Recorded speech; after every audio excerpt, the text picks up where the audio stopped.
Today, the Biloxi community is mourning the loss of their beloved football coach, Joey St. Amant. St. Amant, also known as Elmo, recently lost his fight to ALS. St. Amant wore many different hats at Biloxi High School, but was best known as an assistant football coach.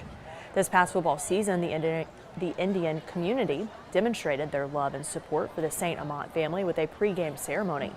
Both the Biloxi and Pearl football teams raised $44,000 for a handicap-accessible van.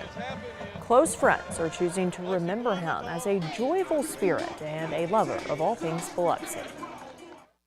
If I could say one thing about Coach St. Amant is that he really cared about the kids, and if they needed the shirt off his back, he'd give it to them, and he just really cared about the kids. And that was his first priority. Very competitive, but cared about the kids the most. It was a very positive influence on me and a very, very positive influence on the success that Biloxi football has had throughout the time he's had when it comes to our kids being good in life, and he played a major role in that. Our thoughts and prayers go out to the St. Amant family and the Biloxi community.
Good evening, ladies and gentlemen. Tarnation TV live on the YouTube machine. This is the Elmo 200 2026.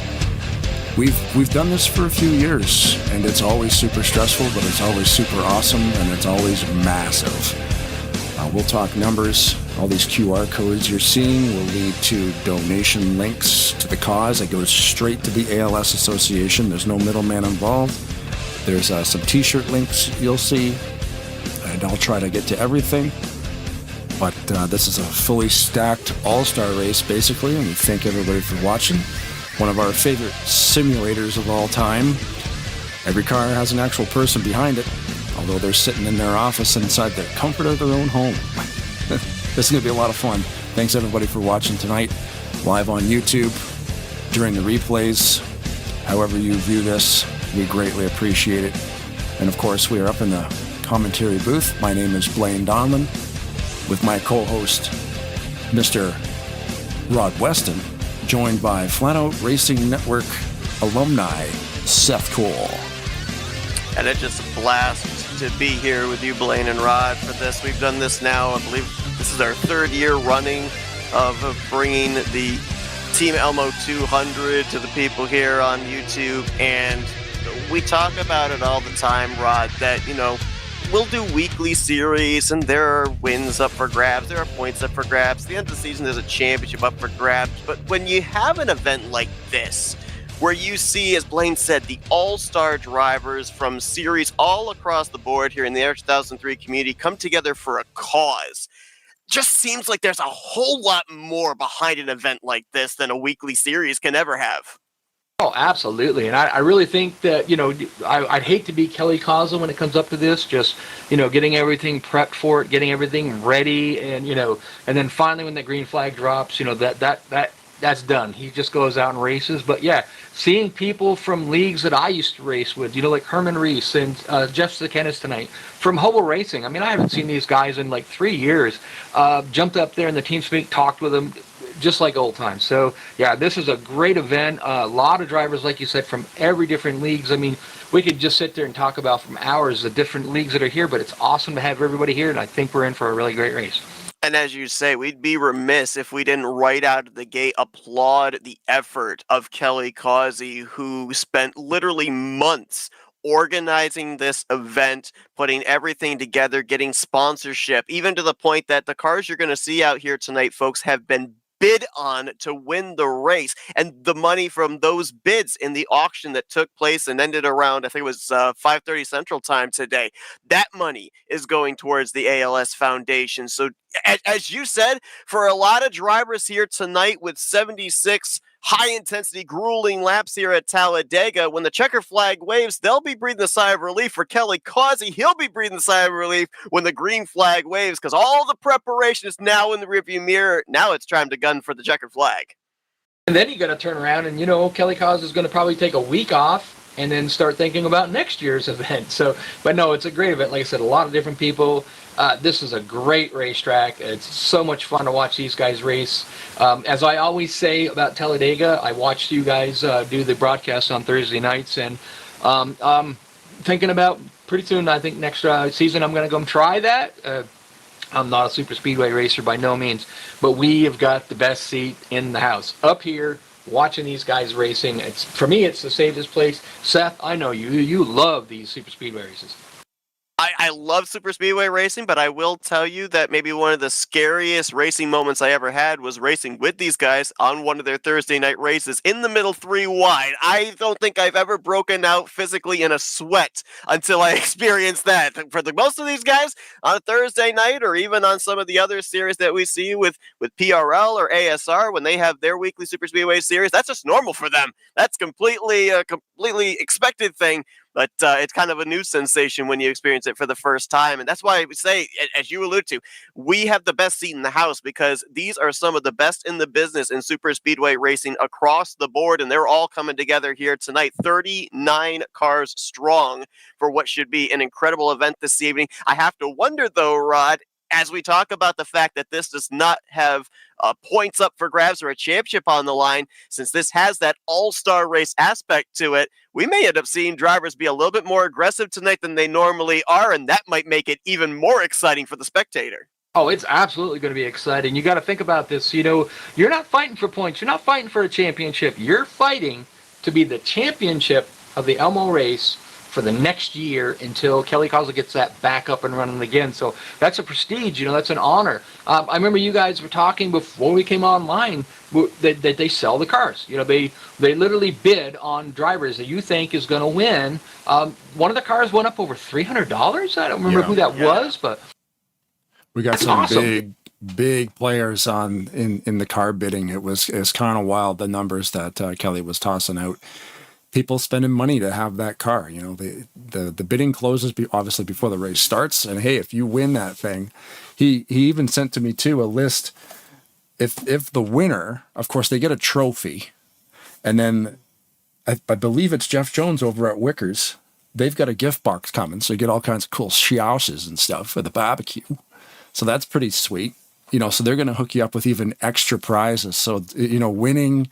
There's no money, but you get a pretty cool trophy. It almost I think it would be expensive to ship it in the mail because it looks pretty heavy. It's like a cast iron looking wheel, and they actually etch it or weld it. I don't know exactly how it's made, but it's a solid unit. And with Jonesy hooking you up with a pretty hefty gift box too, that'll be pretty sweet. And of course, anybody who's watching this thing and wondering what's going to happen, all these cars are driven by people with computer setups in their house. This simulator's been out, as you can see across the bottom of the screen. NASCAR Racing 2003 season's been out for a long time, but it's one of the best NASCAR simulators ever made. And you can ask anybody on this server right now; they'll go down fighting. It is great. Many hours every week. Guys got their steering wheels strapped to their desks in their office. And yeah, all 39 drivers tonight. We have a driver map that I can actually show you right now. Why not, right? That's the representation right now. We've got people from all over the place, a couple in Ontario, me being one of them. And I believe Graham McDonald's out here too. So he's up in Sarnia, I'm in Kingston, and then everybody else in the United States. Super cool to see the wide array of geography we cover with this thing. And you're also going to see during the course of the evening as well, drivers out here with sponsorship that is specifically towards a lot of organizations, a lot of companies, a lot of businesses that offered up sponsorship support for tonight's race. All that sponsorship money going towards the ALS Foundation. You'll see those cars out here on the racetrack, mostly focused around the Biloxi area where Joseph St. Amant was from. But also, it's going to be a little bit of an interesting thing because we talked about this before we came on the broadcast, Rod. We're so used to seeing a lot of these drivers in this car number or that car number, some unfamiliar territory in terms of some numbers here tonight for certain drivers. We're going to be having maybe a little bit of an issue up here of trying to remember which driver correlates with which car. How do you think that's going to play for the drivers out there as well? Because say, for instance, that you're used to working with, let's use for an example, Mike Mangialardi, who's in the 13 tonight. Normally we see him in the 29. If you're a driver that normally works with him, how difficult is that going to be to adjust of, I got to find the 13 on my F2, not the 29 car? Yeah, that's true. I mean, you look at, we got Randy Watt here tonight and Denny Carroll. There's the two people that I know in the leagues that we cover are constantly always finding each other, always racing together, and they are in their own numbers. But like you said, you got other drivers out there that you're used to running with. They're not in the same numbers, and that's for us. It's going to be real tricky too. I'd be almost willing to bet you tonight. I'm going to say, Graham McDonald on the number 24, and he's not in the 24. He's in the 51 tonight. So yeah, it's going to be a little tricky there.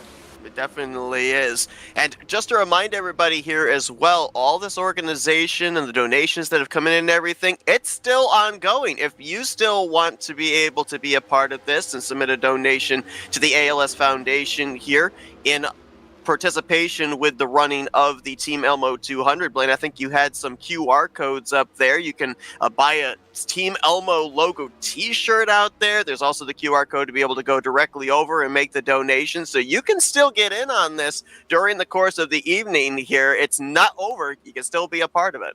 And those links are located in the description below. The one you see on the left there is the one that goes directly to the ALS Foundation. The donation's there. But if you wanted to get a shirt, I can't remember the name of the shirt company. It's like Shirt Forge or something.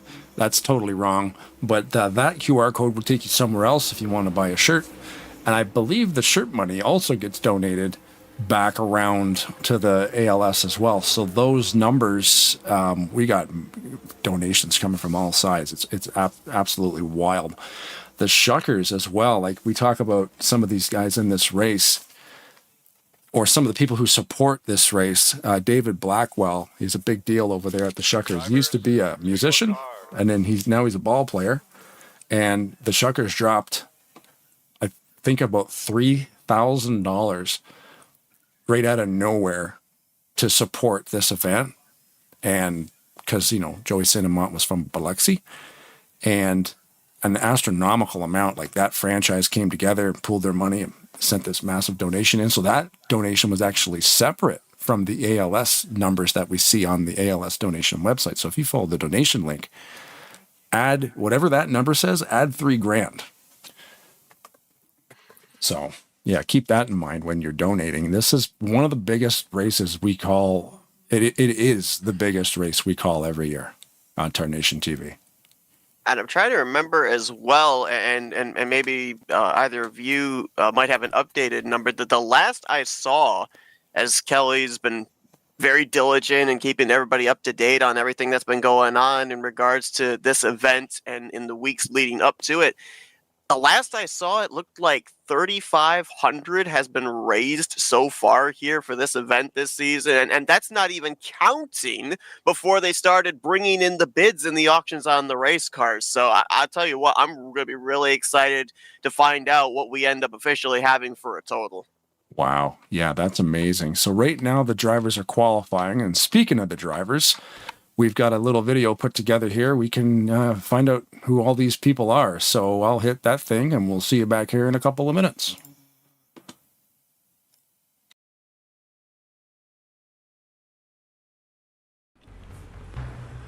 Kelly Causey in the 0 car.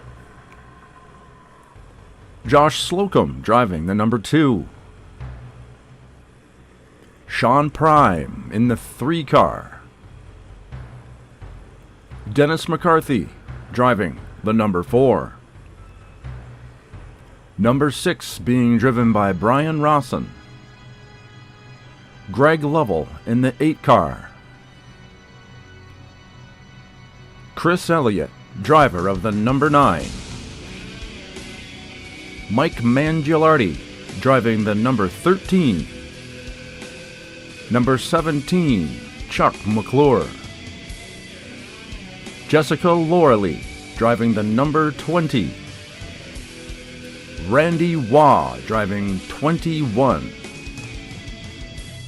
28 being driven today by Mark Paglia. The 31 being driven by Jeff Stakanis. Jeffrey Goodpaster, number 33. Graham McDonald, number 37. The 38 car being driven by Rodney Sullins. Josh Metallic in the 39. The 41, driver Denny Carroll. Cody Lamas, driving the number 45. Alex Moe in the 48. Brian Wolf, driving the 51. Ken Roberts in the 55. A 59 being driven by Herman Reese. Craig Hagley in the number 60. Donnie Garrett in the number 77. The number 79 being driven by Nate Bolser. 81, Bobby Farrell. 82, Keith Hughes. Dante Rickey is driving the 84. James Hodge in the 86. The 088, Tim Nofsker. The 88, Grant Wesley. The 096 of Jeremy Jeffries. Tim Anderson in the 99 car. 222, Greg Palmer. Stephen Brandstetter in the 510. The 711 of John Godfrey. The 712 of Bob Seminara.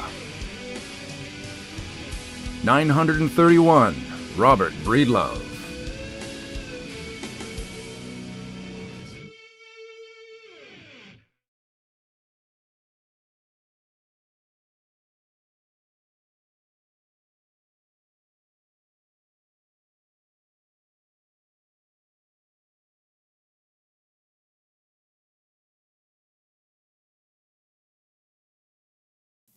There you go, sponsored by Jonesy Barbecue. Remember, the winner gets a gigantic box of cool stuff from Jonesy Barbecue and Wickers.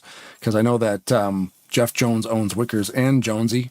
Big sponsor, big part of this thing the last few years. The initial race started with, it was a benefit to help Elmo generate money to pay health bills.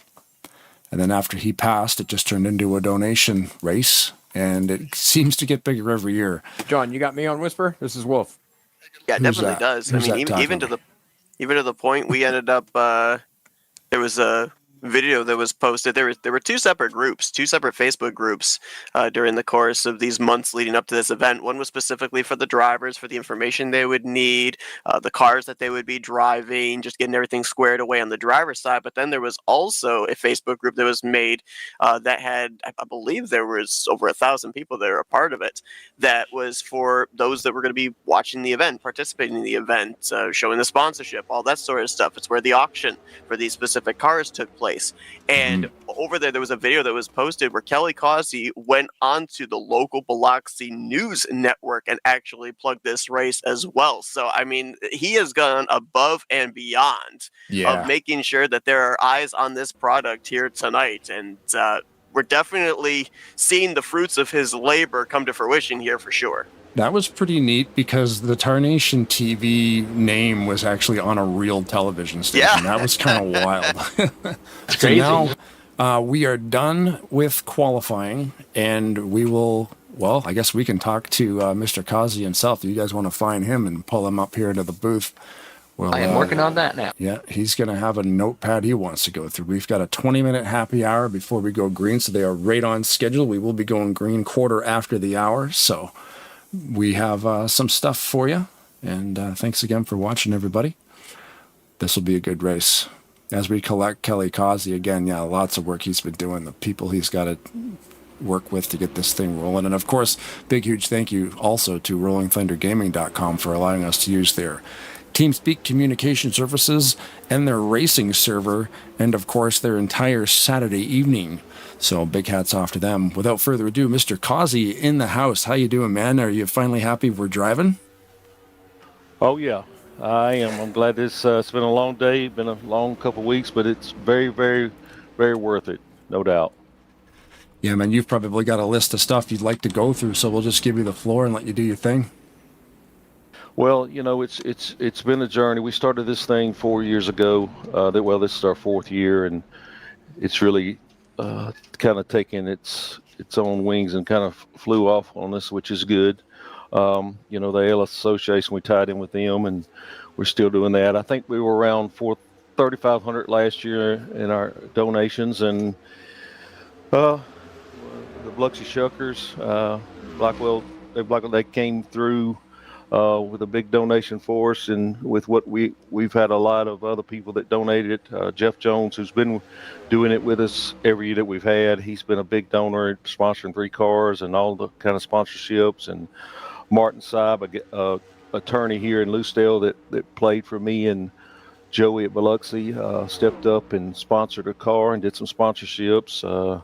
Eric Ohms at Encore sponsored a car again this year. He's been with us also, and also does some sponsorship for your broadcast. So, and then we had Ellie Adcock and David Chin they bid right at $300, over $300 on the cars in the bid process. So that was a good deal. I haven't tallied up, but I think we did really good on the bidding. We did it on Facebook this year, which is a lot more fun. It's a little more harder on me because I sit here and say, hey, you've been outbid, just to try to motivate it. And it kind of gets into, you get people kind of going at each other with the bidding.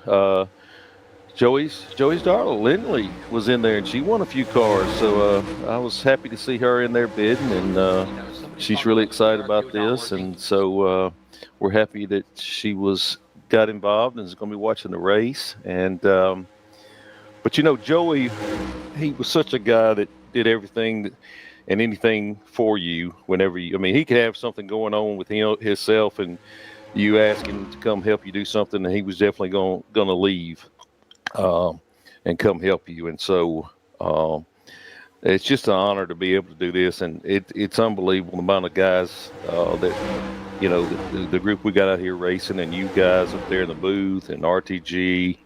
It's just amazing that how good a crew this is, and I appreciate everybody that does want to be in here. And so there's a lot of guys that we couldn't get in the race. I wish we could have more. We can only have 39, but it's you know, it is what it is. And so we're going to put on a good show tonight. Hopefully we won't have too many wrecks. I know everybody wants to see a wreck, but hopefully not. And we'll see. I'd rather see it go all the way green checkered myself. But no, it's an honor for you to invite us to come up here into the booth and to give us the opportunity to do this for you.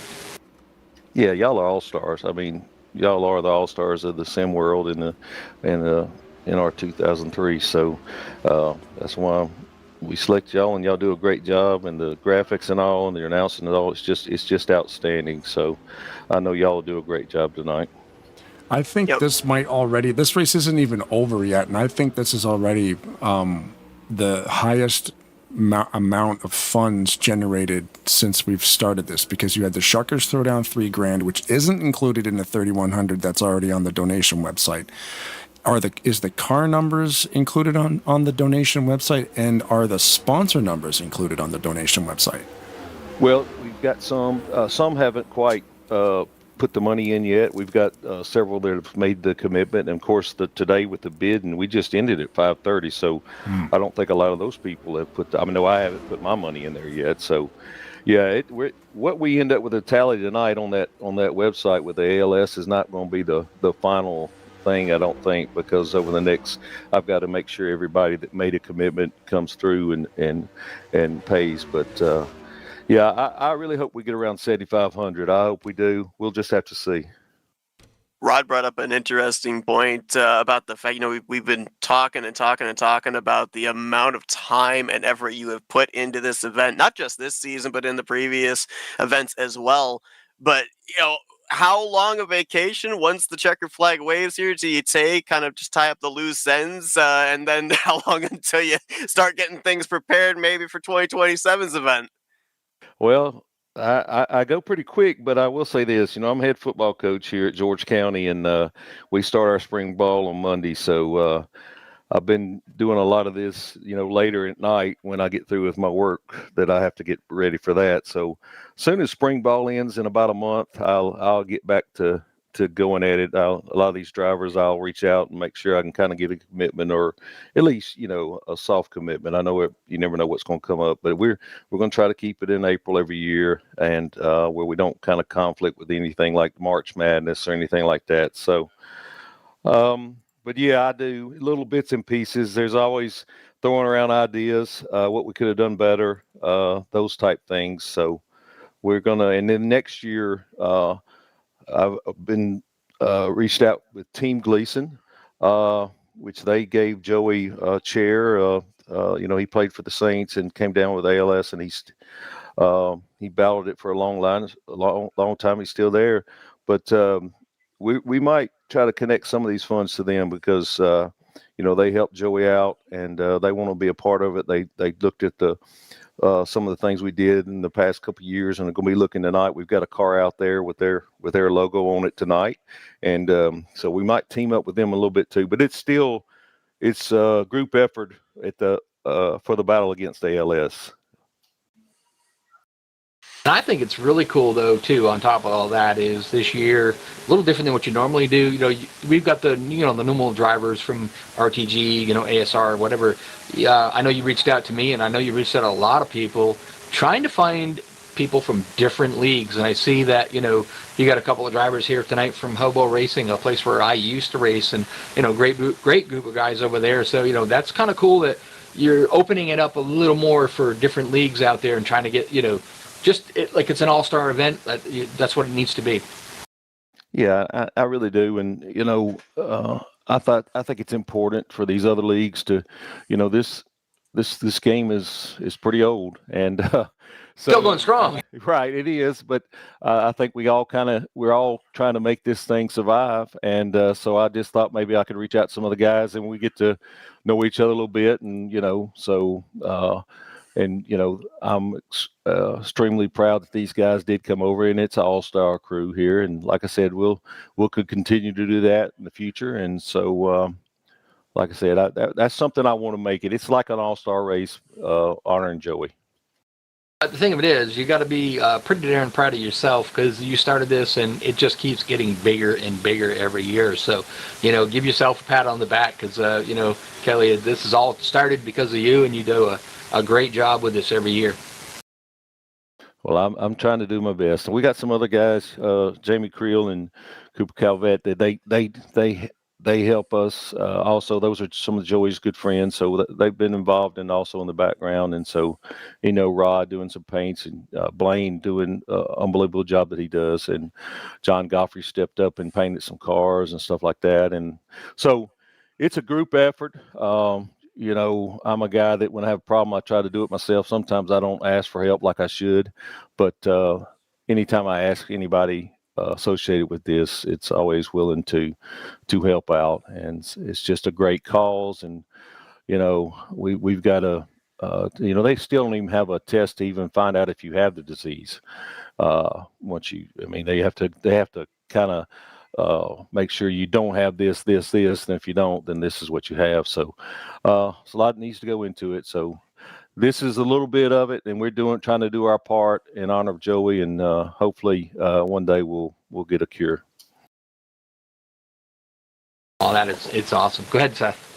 Yeah, I was just going to say, Kelly, with what you've been able to put together, as to just echo what's continually been said here, it's a pleasure for us, an honor for us to be able to call this race. I know that now you get to step into the driver role here tonight, so we wish you the best of luck in that. Hey, maybe it's not the last time we're talking to you in that racer capacity, too. Might be able to take the whole thing here tonight. So we'll let you get back to it. I know you guys got a little bit of time here before you end up going green, but best of luck here on this event. And as Rod said, job well done here in putting this event together. We can't wait to see it come to fruition here for 76 Circuits at Talladega. Thank you, man. And I appreciate everybody that's the viewers and everybody that's involved to try to make it happen. And so we're going to put the best show we can on. Thank you. All right, go get them, buddy. Go get them. Let's see you get this W tonight. Thank you. Good job, bud. So qualifying has concluded. Drivers, for the most part, now utilizing this opportunity to get themselves geared up for the possibility of green flag pit stops. Just real quick, we ended up having somebody in our chat say that the initial QR code wasn't working. I believe that the process of getting that fixed is taking place, but there's a link down in the description of the broadcast video that you can actually go to. I believe that link is currently working right now. Yeah, I was going to say, I'm generating a new QR code for that one. It worked this morning, and it's not working now. So I'm going to make a new one. The link in the description does work. Okay. Yep. So you can check out that link there to head over and directly donate to the ALS Foundation. Rod, I mean, for people that are tuning in here tonight, it might be their first time in seeing an Enter 2003 race. And basically here tonight, just to kind of give the bullet points, I guess, of what's going to go down here this evening. 39 drivers, they take the green flag. We're going to see anything here tonight, with super speedway racing being as unpredictable as it is. Double wide, 3 wide, maybe the occasional 4 wide. May end up seeing some big wrecks. I heard Kelly say, would love to see this thing go clean and green to the end, but a lot of times your super speedway races, they're not all that cooperative in that regard. But in the case that we end up seeing them go green for a long period of time, you've got green flag pit stops that'll take place. These drivers run on what is known as 2X. That is 2 times the fuel consumption, 2 times the tire wear of a normal race. And with that being said, Rod, we put a whole lot of emphasis on pit road because especially when we see races go green for a long period of time, what happens on pit road between the 2 commitment lines can play out just as much a factor in the eventual winner as what actually takes place up on the racing surface itself. Oh, absolutely. I always call it the delta time. And what that means is the time that you actually hit the beginning line at pit road and to the end of pit road. How fast can you do that? How fast can you get to that line? Hot pitting is legal. So can you hot pit? Can you make up that time? You go down, don't speed all the way down pit road. Stay this pit road speed. Don't overshoot your pit stall, then you get out, you go up to the speed. Once you hit that line and it says you're clear, you get up to speed as fast as you can.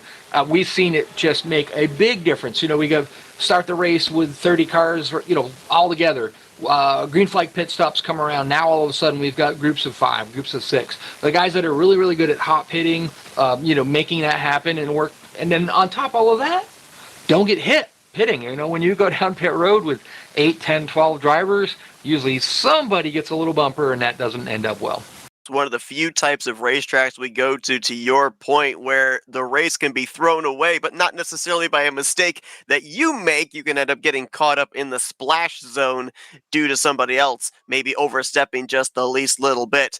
Now, one thing also here tonight is Kelly Causey, of course, organizing all this. Blaine mentioned the fact that we are running on Rolling Thunder Gaming's server. They are utilizing Rolling Thunder Gaming's TeamSpeak, and with a custom EXC that is in this server, we will fortunately, even if we do see some yellow flags, be seeing quite a bunch of green flag laps as well. We will not see your usual maybe 3 to 4 caution laps under pacing. They do have an EXC that allows them to be able to eliminate some of those pacing laps. So hopefully that will allow us to be able to see a lot more green flag racing. And of course, as well, whether we end up having long green flag runs, whether we have multiple cautions, something I think that everybody can agree on is we want to at least see them get back to the white flag under green flag conditions, because we want to see them on that final 2.66 miles battle for this win at full song. And at this track, it is so awesome. You'll see people come off that last corner, they go through the tri-oval, and you'll say, for example, Seth Cole's in the lead, and he's going to get this thing. And next thing you know, Greg Palmer's on the outside getting a great push from Mike Mangialardi, and he beats him to the line. The line's not in the middle of the tri-oval. It's at the end of it. It's further down, and you see some great finishes because of that. We were talking as well about, some of the names that are in the field here. Every single driver that has taken the green flag is capable of winning, but there are a few drivers that, in the last weeks or so, they've been able to find victory lane, whether it's over at ASR on Saturday nights or Primetime Racing League on Friday nights. This past Thursday night, we saw Chuck McClure end up winning a championship in the Talladega Challenge Series. Are those some drivers that maybe we can look at this evening as maybe some of the favorites, or is this one of those things where it's just throw all the names up in the air and maybe pick one out of the air and that might end up being your winner? I think, I've got people I'd like to see to win, but you're right. It's literally just throw it up in the air. Every driver there, this was an invite. You had to get an invite to come into this race. Unfortunately, they didn't have enough room to invite all the good drivers they really wanted to. So that's a hard thing for Kelly Kaza to pick who is in and who is out. You could just it's a crapshoot. We get to the halfway point, you may still not know who's going to win this race. Because great strategy could be ruined by one caution at the wrong time, or a caution at the right time could be great strategy. You never know. Three wide racing, like you said earlier, is just a fun track to watch. Not race for me. I don't know how these guys do it. Mentally, I do not get it, but it's a great one for me to be up in the booth and watching. Absolutely. I think Kelly, too, putting this whole race together, 39 guys on the track. Us, of course, being broadcasters, need 3 slots. The game can hold 43. The server needs 1, I believe. Yep. He had about 45 drivers signed up to go here because the 39 guys that committed, unfortunately, one of them in the 096, Ulysses Sandoval, I don't know if you guys talked about this. I was dealing with some stuff. I was about to. That QR code is brand spanking new now. It'll work. But Ulysses Sandoval, unfortunately, about 5 or 6 hours ago, let Kelly know, hey, I can't make it. Kelly's like, cool. And then he put Jeremy Jeffries in the 096. So he also had to have about a half dozen guys riding the pine, as they say, sitting on the bench, waiting for the call, just in case at the last second, somebody loses power, somebody got stuck in traffic, can't make the race. We've got people still, because the race hasn't started, sitting on the bench just in case. And, half of them are, like most of them are probably watching it live too. But, it just shows the talent. You can't have everybody, but we can come pretty close. And even to that point there, too, of having the backup plan with that half dozen reserve drivers on standby. Unfortunately, life gets in the way sometimes. So to have that all in place to make sure that all 39 cars are represented out there on the racetrack with those specialty-sponsored machines, again, just shows the depth of the preparation that Kelly put into this event. I want to bring something up that we talked about earlier. We've been talking about all kinds of different stuff, but the 3-wide racing and such.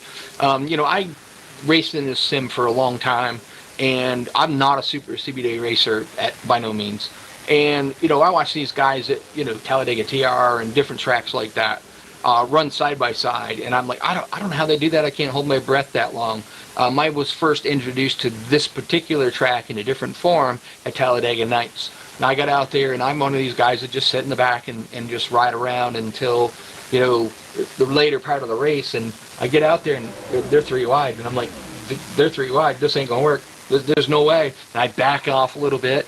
And 8 laps later, we're still 3 wide. And I'm going, maybe this will work. So, don't adjust your screen if you ain't never seen this track before, because they will be 3 wide pretty much for a long period of time.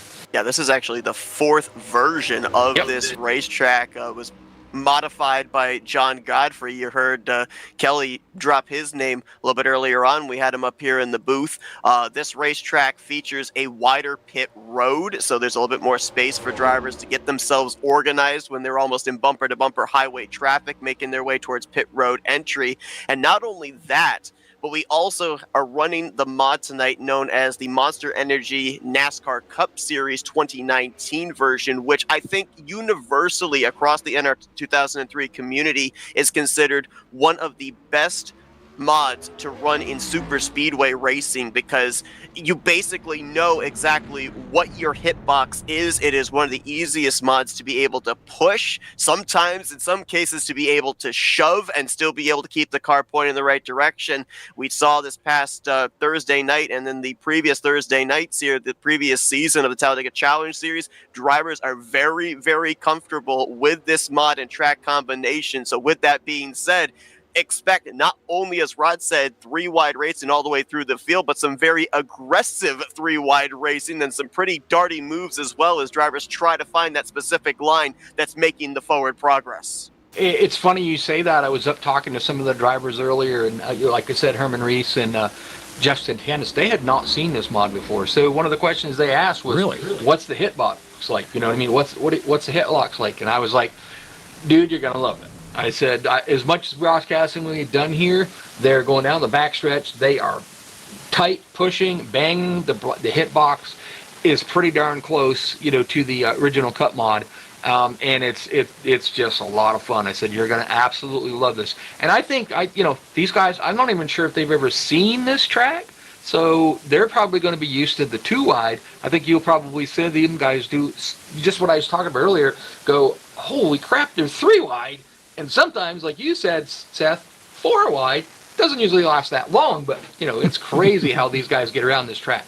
Absolutely. And something else that we're going to have to document as well. Tonight, drivers are running what is known as moderate damage. So what that basically means is if you get involved in a wreck, you may end up getting some damage in some way, shape, or form, but it doesn't necessarily mean you're out of the running for this race. NR 2003 and super speedways can be somewhat finicky depending on where the impact is on the race car and just how fast you are going when you end up making said impact.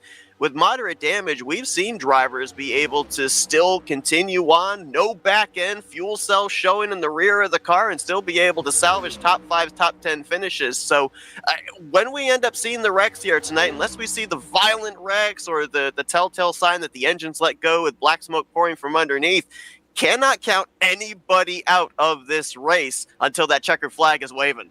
Yeah, we were talking about that last night in the PRL Truck Series, how, you know, a couple cars, I did that. I knew I was going to do it once, but the trucks last night, they got in a wreck, and, you know, the back end of the truck was still there.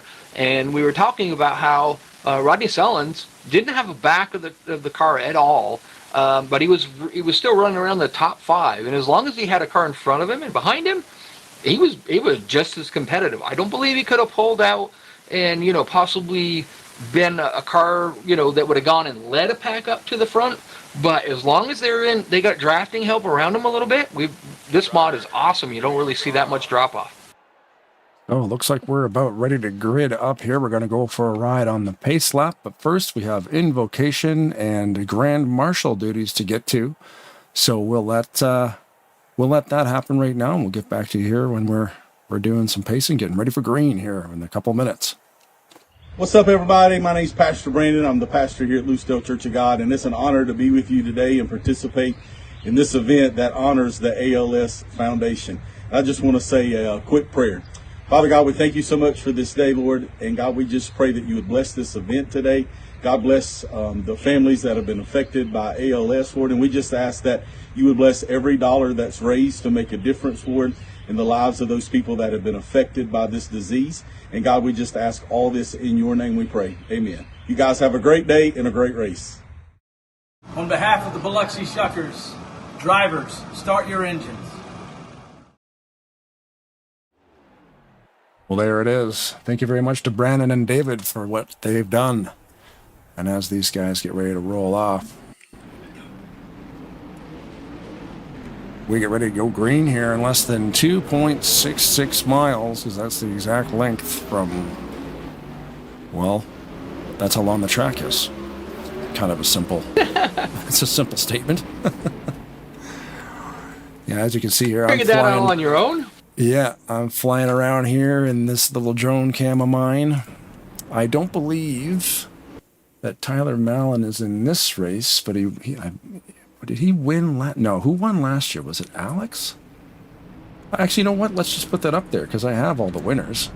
There you go. Previous Elmo 200 winners in 2003 on March 18th. It was Tim Nofsker won the very first one. That was the benefit to help Elmo with his medical bills. And then after his passing, like we said, it kept on going, donating all the money to the ALS. Tyler Mallon, April 13th, 2024, last year on the 12th of April. Alex Moe won. And I mentioned Tyler Mallon because he's the reason for that nifty little drone cam utility. Somehow we found a way, if you care about technical stuff, to hijack the RAM in the computer so it thinks it's a virus, but it's not. And this old legacy simulator we all love, people have done stuff to it over the years that continue to blow my mind, and there's people doing stuff now to this game that just push it forward and forward. But yeah, Seth, you're better at hitting the post than I am, so I'll let you take over from here. All right, well, I mean, 39 cars strong, 76 laps of racing, and a race for a great cause. You cannot ask for anything better here on a Saturday night. All the hard work of Kelly Causey is about to see the fruits of his labor as the pace car is going to make that left-hand turn to pit road. Hopefully we won't need him all that often here tonight. And it's Bob Seminara in the number 712, the Martin Sieb Attorney at Law Chevrolet, going to lead the field down. The 2026 Team Elmo 200 is green. Sean Prime got a really good run on that high side there. But Seminara did not get off the start really well. He's got, now see, this is the problem I'm going to have with, I know it's Tim Anderson, but Tim Anderson usually runs the 33, but he's in the 99 tonight, right on his rear bumper. Robert Breedlove right behind him. And Thursday night's champion, Chuck McClure, is in fourth. Really Seminara. odd to see Seminara drop back on the apron of 1 and 2. Now, this could be by design to drop to the rear of the field, but normally we see drivers peel off to the inside on the back straightaway where it's a little bit safer.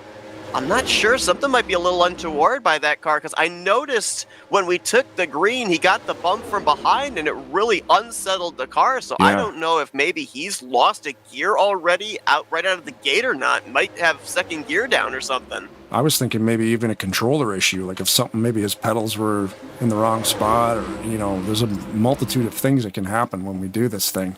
But man, again, heads up play by everybody around him to allow him to slide back in there, because I'm holding my breath going, oh my God, like we can have a restart. We could restart this thing. It's not a big deal, but that everybody adapted to that situation, and away we go. I got a message from Rodney Sullins just as the race started. The 33, I think it was, ended up losing power. Oh. So he will get back in as soon as he can and rejoin the race. Okay.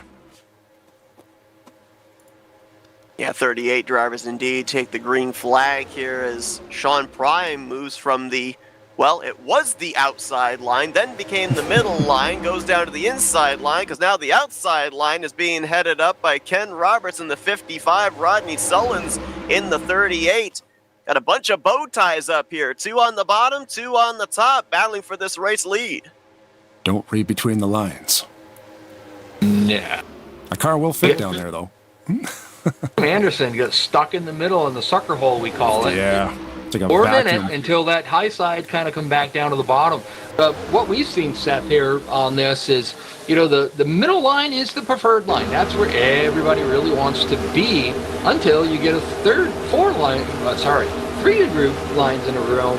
And then what happens when they get on either side of them, for some reason, that inside line seems to lose power. So kind of weird how we call it the sucker hole there. When they get 3 wide in that middle, they always seem to kind of drop back. And I'll tell you what, I've tried to mythbuster this, and I've not yet been able to come up with a plausible conclusion as to why that is, because you would think that if the middle line's the preferred lane and then that third line gets going, that the middle line would still hold the status quo. But to your point, it then all of a sudden becomes the sucker hole. And it's not like these drivers pinch each other off the corners either. You can see there's some pretty good space given in that 3-wide mid-pack, about a half a car length given from the inside of the middle line to the top side. So it's not like they're really stalling each other out by pinching them down through the center of the corner off. I really have not been able to figure out exactly what it is that transitions that middle line from being the dominant lane, and then a flick of a switch, all of a sudden it's the line going backwards just because that third line is forming. But right now, that's the problem for Roberts, Sullins, and Denny Carroll in that middle line, because Kelly Causey, he's up there high, wide, and handsome, and he's got Grant Wesley right behind him, pushing him, trying to get him to the lead. Kelly Causey, never heard of him. No, who's that guy? Yeah. And don't adjust your screen. They are 3 wide, and they will stay that way for quite some time. It's pretty awesome to come to these races like that. But I think, they say in realistic and real life, when the cars get like that, what happens is that they kind of lose the air off the rear spoiler. They lose the air that helps them. But this game doesn't have any side draft, so it is very, very strange why, but it seems to always work that way. Kelly Causey did the second position from 5th last time by. That camera angle doesn't look right. Saw that he and Grant both swapped from that third line down to the middle groove now and picked up Ken Roberts in the 55 and the other drivers in that respective lane. Up on the top side there now, Tim Anderson leading, Jessica Loralee behind in the number 20, second straight year that she's been in that number 20 machine. Jess kind of in a semi-retired now, but specifically circled this date on the calendar when Kelly gave her the call to hop back behind that Toyota and a part of this event here tonight. And right behind her, you mentioned one of those fill-in drivers that was on standby here tonight, filling in for Ulysses Sandoval. Jeremy Jeffries up on that top side in the 096. We mentioned, Rod, about trying to get used to numbers. That is a weird one to see Jeremy in a triple digit. Like, my goodness. And it says Sandoval across the windshield, too. So that he's actually literally in Ulysses' car. The 1? He's normally either the 1 or the 01, depending on circumstances. So it was kind of odd, but it was like what we talked about earlier. It was great to have substitute drivers, especially of that caliber, that were there ready to go just in case somebody couldn't make it. That way we got the full field of cars here tonight. So based off of the banner, is it Jeremy Sandoval? Is that how we're calling it tonight? Sure. Do we do Poppy Jeffries? We could do that too. You could do, Jeremy the Poppy Sandoval. Yeah, there's all the Team Wrecking Ball. He's got to do a whole identity change. Speaking of the sponsors tonight too, I like to talk about the sponsors, like Martin Sieb, returning at law. You can see his logo down the bottom right-hand corner of this screen, paying the big bucks to occupy the majority of the broadcast, because buying the main race is you're getting a lot of time on there. So make sure to Google that one, Martin Sieb. Or Saib, I don't know how to say it. I'm sure, or Saib, I'm just probably saying it wrong. But either way, a lot of sponsors here tonight. There's another one, of course, like I said, Jeff Jones with Jonesy Barbecue, sponsoring. Whoa, goodness. Yeah. Was sponsoring the driver intros at the start. Also owns Wickers, who also sponsored the Crank It Up screen. So do you guys want to be quiet for a couple minutes and let everybody crank their stereo systems? Let's do it. All right, we got a very cool sound pack in here tonight. I always end up changing it up. The original game one's kind of annoying, so we changed it to some real cars. So we'll be quiet for a couple laps, and we'll let everybody crank up their stereos so you can feel the thunder.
Thank you, Wickers, for sponsoring Crank It Up. I usually have a boost option set to the audio channel, but I could not get it to work. But when you tell people to turn up their stereos, you could just go grab the volume knob and turn it clockwise until it stops. Highly recommended. And yes, we stole that from Fox Sports. Please don't sue us, Fox. You know what they could do? What's that? Instead of trying to take our money, they could give us more. That's true. Donation links in the description below. Thanks for watching. So we're running 2x pit frequency, for those of you who don't know what that means. In real life, these guys could probably go around 40 laps. Well, in here, they can go around 20 because 2x speeds up the fuel burn and the tire wear times 2. The game will allow you to go up to 3 and 4, but, 4 is kind of crazy. You're pitting like every 4 laps. Makes things interesting for strategy, though, when you do a 4X race, but yeah, to your point, the drivers would spend a lot more time on pit road than they would actually out here on the racetrack, and you're starting to notice we had about, 5-6 rows of 3-wide racing. That has quickly evaporated. As soon as drivers up in that third line were able to find a space down in the middle groove, they took it, and now we see even our front 4 move from the middle line down to that inside line. As you alluded to, Blaine, about 19 to 20 laps, drivers are usually able to make it on a tank of fuel with 2X, so everybody's getting down as low on the racetrack as they possibly can, specifically trying to get to that inside line because we're only about 5 laps away from when we're going to start to see some radios light up, some hands out the window on the back straightaway, and making that first dive onto pit road. It's kind of funny to watch them to do that. They'll sit there and run 3 wide. As soon as it starts to get close, you'll start seeing drivers start making their moves down there. And they don't care about leading laps, whatever. They want to get down to that bottom. So when the time comes to pit, they're where they want to be. They don't want to. You imagine being Jeremy Jeffries where he is right now, and they're in the high groove and have to pit this time by. There's no way he's not going to. He can't make it from there. So they start making their way down there so they can get to the pit road easy. See Kelly Causey out in front here. He's led the last 8 laps after Grant helped push him out in front. There was a good back and forth between himself and Sean Prime as to who was going to snipe who at the start-finish line for a few back-to-back laps, but now Kelly firmly in control, and with being that lead car, yes, he's leading laps, that's great, but he's also using up more fuel than everybody else behind him because he doesn't have the benefit of what we call a draft. He is out in the clean air, and he's creating the draft, the slipstream, for everybody else behind him. Draft equals fuel mileage, and so Kelly Causey, more than likely, is going to be the Pied Piper in determining when that first group is going to hit pit road here in about 3 laps' time. And you got to watch Grant Wesley. We talked about how, the guys were asking, where's the hitbox, whatever. Right now on the backstretch, Grant Wesley is just pushing. He is pushing Kelly Causey down that straightaway. He's got the bumper right strong on him. He's got Ken Roberts doing the same thing. Rodney Sullins behind him. So those 4 drivers going down that backstretch. Basically, Rodney Sullins is touching the back bumper of Kelly Causey's car with a few cars in between. They are so tight together. That's why they're pulling away kind of sort of on that inside group. Just looking at what you're talking about there, yeah, we got Wesley and Causey basically like a trailer hitch. But the closer these guys are, the less air can get between them. That's how they're able to go so much faster. When you look at them on a straightaway, they're not, veering out. They're not poking much. They're literally right behind each other and just push. And that's how you make the most speed here in these cars. That's something in our 2003 that we call chain bumping, and a lot of times it's usually discouraged, that 3rd or 4th car in line, to push the chain up towards the front, because a lot of times if the bumpers aren't lined up correctly, or maybe just a slight movement by one of the cars in that formation, it can lead to bumper grab, and we end up having a massive wreck at the front of the field. We talked about the comfort level that drivers have with this mod in the hitbox. It actually allows them to be able to almost safely do that chain bumping, so it doesn't cause nearly as many heart rate spikes up at the front of the field as it normally would if you were in maybe a different, more unpredictable mod. We got Chris Elliott taking the old Bob Dixon route. Chris Elliott's on pit road. He's taking 2 tires, as well as the 86 of Hodge, I guess you'd say that? Yeah, James Hodge. James Hodge. Okay, so I didn't know the name, but they're 2 people that pitted earlier on this run. So the thing about it's great about this track is, even though they pitted, they'll come out. They usually, if they have a good pit stop, they come out around with the pack. So they usually can just about get up enough speed so when they get down the back stretch, they're with them. They'll be probably a lap down or so, but they're right there with them. They're back into the draft real quick.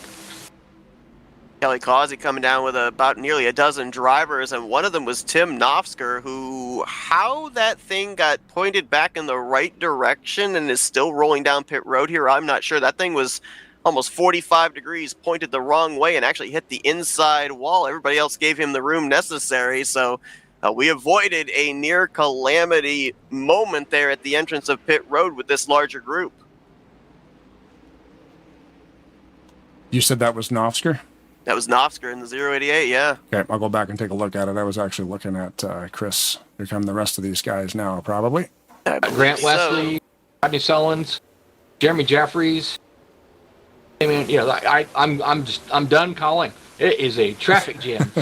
The wider pit road, and they're still using the lawn. Oh, yeah. That was Graham McDonald, 37, that was way out there. I'm local. Not 100% certain that he made the commitment cone. He was about 3 wide. Yeah. Coming down towards the entrance of pit lane, and either he just barely got to the left of the cone or he ended up kind of straddling it with the left side and right side tires, which would be a commitment line violation. If indeed he did not make it onto pit road safely, they will hold him for an extra 30 seconds, so we'll have to wait and see if they release him or not. Watch Josh. It looks like they're not releasing him. Watch Josh Metallic there come into his pit stall around Denny Carroll and whatnot. They just were, Josh lost a little bit of time trying to get into his pit stop where he was located, where Denny was located. Nobody did anything wrong. He had to turn a little bit sharper and kind of let off a little bit just to get into his pit stall so that he didn't run into Denny Carroll. There goes Causey, Ken Roberts, and Mark Paglia. They're right flying by these guys that are just coming off the pit road there. They're not quite up to speed yet, but they are. The other guys are, so they're just kind of rolling by them. Those guys will just kind of get hooked up.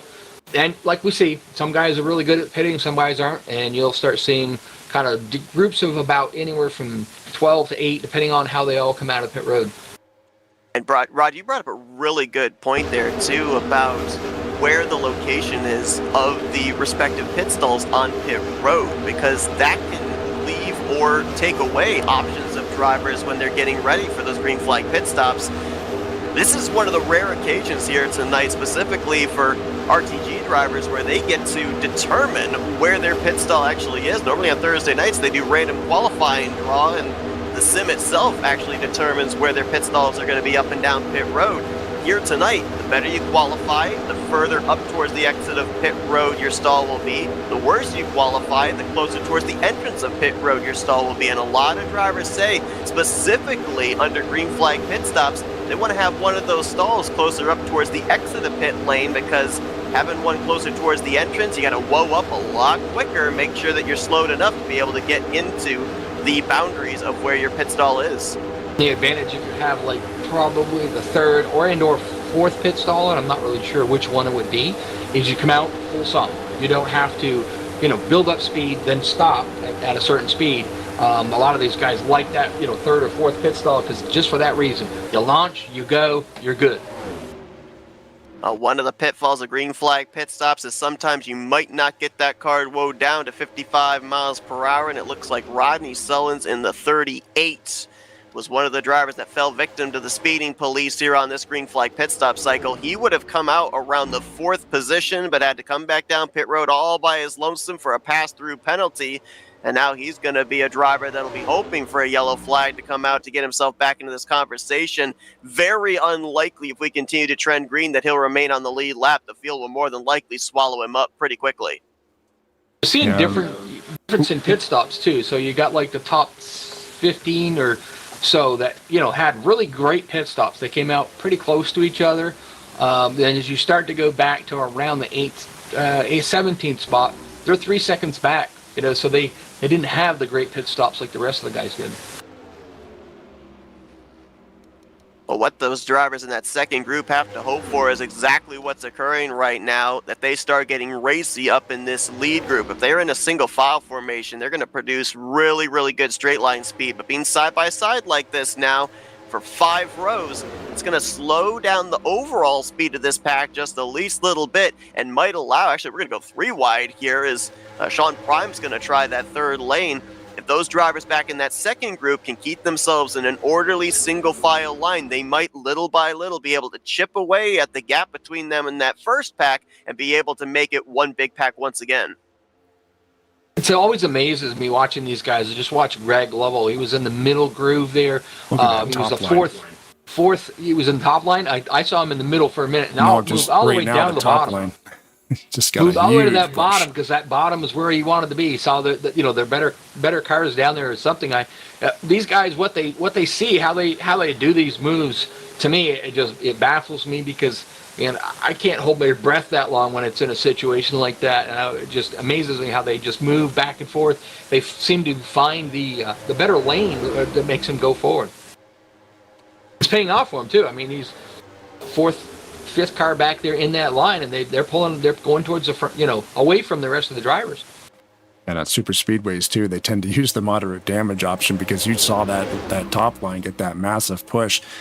You can't really beat on the car in front of you too much unless you want to get some damage, but on the moderate setting you can take a pretty good wallop and not get any, but if you get in an accident, of course there's going to be damage. So it's a good medium. It leads to some really cool, really violent bump drafting sometimes. It's crazy to see how far they can push it. Ken Roberts in that Delta Q 483 Chevrolet out in front here. One of the Wickers barbecue-sponsored machines in the field tonight. It's a non-points event, so you don't end up getting anything extra for leading the lap or leading the most laps, but a lot of drivers will tell you that more than likely the best place to be, the safest place to be to avoid getting involved in a wreck, right out there in the front, like everything else happened in the rearview mirror.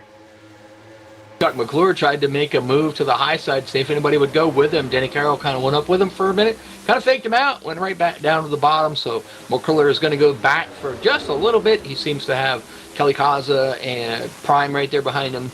Knopfster, they're going to start getting that high side going again. They just got to tighten that rubber band up a little bit more. They'll be right up there next to Ken Roberts here soon, I believe. Yeah, Causey picked him up, gave him a really nice shove off of turn 4. Keeps McClure at least side by side with Tim Anderson, that 99 for the 5th position. Got to be careful in the different areas where you bump and or push and or shove, depending on what the situation is here. Anybody that's ever been part of a driver's meeting for a super speedway race, one of the cardinal rules, do not push in the corners and do not bump in the tri-oval. We saw earlier on in this race, I believe it was a combination of Sean Prime, Chuck McClure, and Mark Paglia get really squirrely on that inside line with a little bit of chain bumping.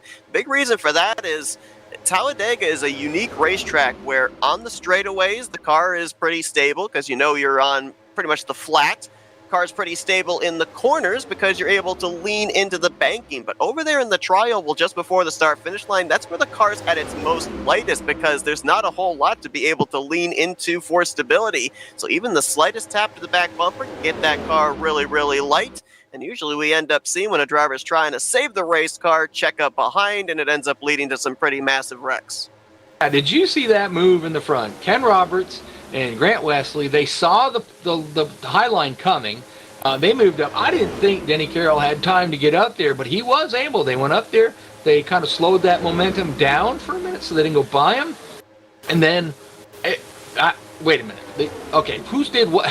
They were moving all over the place here. They were stable for a minute here, and now all of a sudden, this guy's behind this guy. I mean, that was kind of spectacular the way they just kind of went all over the place. The guy that was behind the last guy is in front of the next guy or over this. They just removed all over the place on there, and it kind of messed me all up. It's kind of like watching an air show. And had somebody just like right on your back bumper and you're thinking they're going to pass me and they never do. They just stay on your bumper. That's what's going on with these drivers. They got one eye out the windshield to see where they're going, but they got another eye on the rearview mirror to see where the momentum is and where the moves are being made.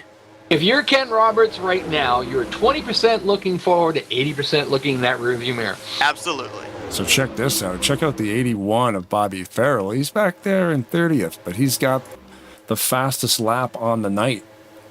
He's got a 47.272 second lap, which averages out to 202.3 miles per hour. It's all in the mail. Not your normal Saturday night drive, folks. No. And that's an average speed from start finish line, 2.66 miles all the way back around. That's average. Always had a fun thing. I grew up racing short tracks in New England, and people were like, "Well, I don't get, that's nothing. It's got to be easy." And I said, "Okay, all right, let's just throw a scenario in here. Let's go up the interstate. You're doing 65 miles an hour, right? Yep. Okay. You see that little turnaround with the place that your state troopers sit? You're going to turn to that corner and come out of that corner and go, at about probably 50 miles an hour and go back the other way. Yeah, no big deal. Okay. All right. You got that, right? All right. Now, let's add 25 other people with you. They're doing the same thing. Yeah, you all want to get to the same spot. That changes everything, Yeah. That's what you're seeing here. I say it all the time in super speedway racing, and it's the same for other types of racetracks too, whether it's a road course, an intermediate, a short track. There is an art to this style of racing, and so many times there's that moniker at a super speedway: if you're in it, you can win it. Why is that? Well, if you position yourself in the right place at the right time, cross all the T's, dot all the I's, you can find yourself in victory lane. But there's a lot of work, both mental and physical, that goes into it to even get you to that point. And so, again, while it might just look like these drivers are out here riding right now, they are continually thinking 1-2 laps ahead. They are already, I guarantee you, thinking of the upcoming next round of green flag pit stops should we get to that point. As you alluded to, Rod, they are like 80% looking in the rearview mirror, looking to see, hey, is there a line that's being formed up there that I need to block to be able to keep myself up here at the front, or even get myself up here to the front? As we see Donnie Garrett moving up there, it is a mental and physical chess game at over 190 miles per hour. So your chess reference was funny because, as I always say, it's like playing geez, I gotta have a drink here. Playing chess with 20 players at the same time at 200 miles an hour. And that's literally what it is. You're so mentally tired after this race, just thinking of all the consequences that if I do this, if I do that, and what can I do? How can I do this? How can I do that? It's crazy. Saw a couple of drivers that had some issues there during that last pit stop cycle. Rodney Sones, who got the black flag. James Hodge, who had a slow pit stop, it looks like. They're going to get lapped here. Like they might be able to merge with this lead group as Jeremy Jeffries moved up there to try and tow them. Looks like another driver actually moved up there to help them also. So the one thing that I will be interested here, I did not actually get this information. Normally, in RTG Super Speedway rules, there are 2 drivers that end up getting the lucky dog, that end up getting the free pass. I don't know if that's the same tonight or if only one driver gets it. If it is only one driver that gets the free pass, that battle here in this pack between Rodney Sones and James Hodge, that's going to be very important too, should we see a yellow. Talking about Grant Wesley here being on the high side a minute ago, trying to get that run to go. Just as soon as something opened up on the bottom, he darted right down to the bottom right behind Tim Anderson. So I'm kind of thinking, it's still a little ways away, but we're getting closer to pit stops. So they might start thinking about, positioning themselves. Grant Wesley said, or not Grant Wesley, Garrett said, I want to see if I can get up there. Well, it's not working. So he kind of dropped back down to the bottom and said, well, let me just run here for a while. I guarantee he's watching that high line that's coming. He may move up in front of him. And for those eagle-eyed peoples that may have noticed, hey, this field looks a little bigger than it did after the cycle green flag pit stops, you'd be correct. That second pack, they caught the lead pack, and now we've got 31 drivers, less than 2 seconds separation here. That is awesome. Going back in the YouTube chat here, we've got EAO8427 says, here to support 2 of the best men I've ever known, Joey St. Amant and Kelly Causey. They've positively affected the lives of thousands of young men on the MS Gulf Coast. Thanks, Kelly, for your hard work. That is a cool comment. Very awesome. Yeah. Thanks, everybody who's watching live, of course, and, commenting, interacting with the thing, subscribing to the thing, thumbs up in the thing, and, of course, make sure to donate. Can't really show the QR codes too much when we're racing, but down in the description below, there's links to the to donate directly to ALS and as well to the bonfire page, which is where they sell the T-shirts for this year's race. And I say this all the time, too, whenever I'm a part of a broadcast that is doing fundraisers like this. If you're sitting there and you're not able to donate and you wish you could, share the broadcast out, because the more eyes that are on that, the more opportunity there is maybe for someone that you share this broadcast with that they'll donate. So there's so many different ways. Even if you're not monetarily able to support the cause, you can definitely still make an impact. Yeah, you share this thing to your Facebook page and 10 people see it, and maybe 3 of them can toss $5 down. You know, it all adds up at the end of the day. Mine's on my Facebook page, all set, ready for one of my friends to see. So. Yep.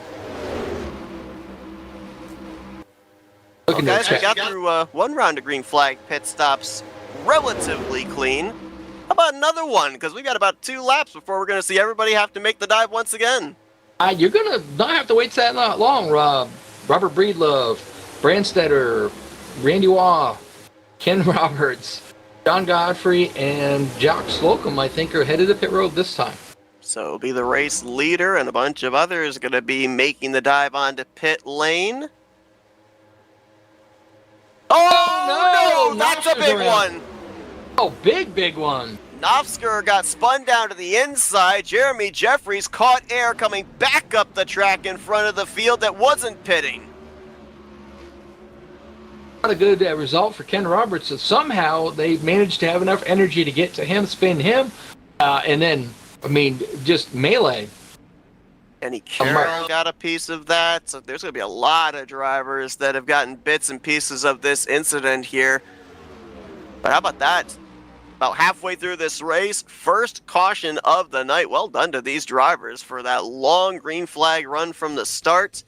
And I guarantee you there's about 6 to 8 drivers that they are breathing a sigh of relief right now, because they were either just barely hanging onto the tail of the lead lap or they're going to get the lucky dogs. We might have all of our 38 starters back on the lead lap on this upcoming restart. Yeah, that'll be awesome. Greg Lovell hadn't pitted yet, so he retains the lead. Tim Anderson behind him, and Grant Wesley behind him in 3rd spot. So it'd be interesting. They're going to come down and pit. Some of the drivers, I saw them go in and actually pit. Some of them, I saw them just drive through. So it'll be interesting to see who kind of did pit, stays out, and gets themselves positions back up front, or do they pit again? Strategy plays a big thing. 19 laps of fuel to 20-ish. So people will be pitting late just to put themselves on a different pit cycle now. I just took a double check. You mentioned that whole list of drivers that were coming to pit lane, and Tim Nofsker was not a name amongst them.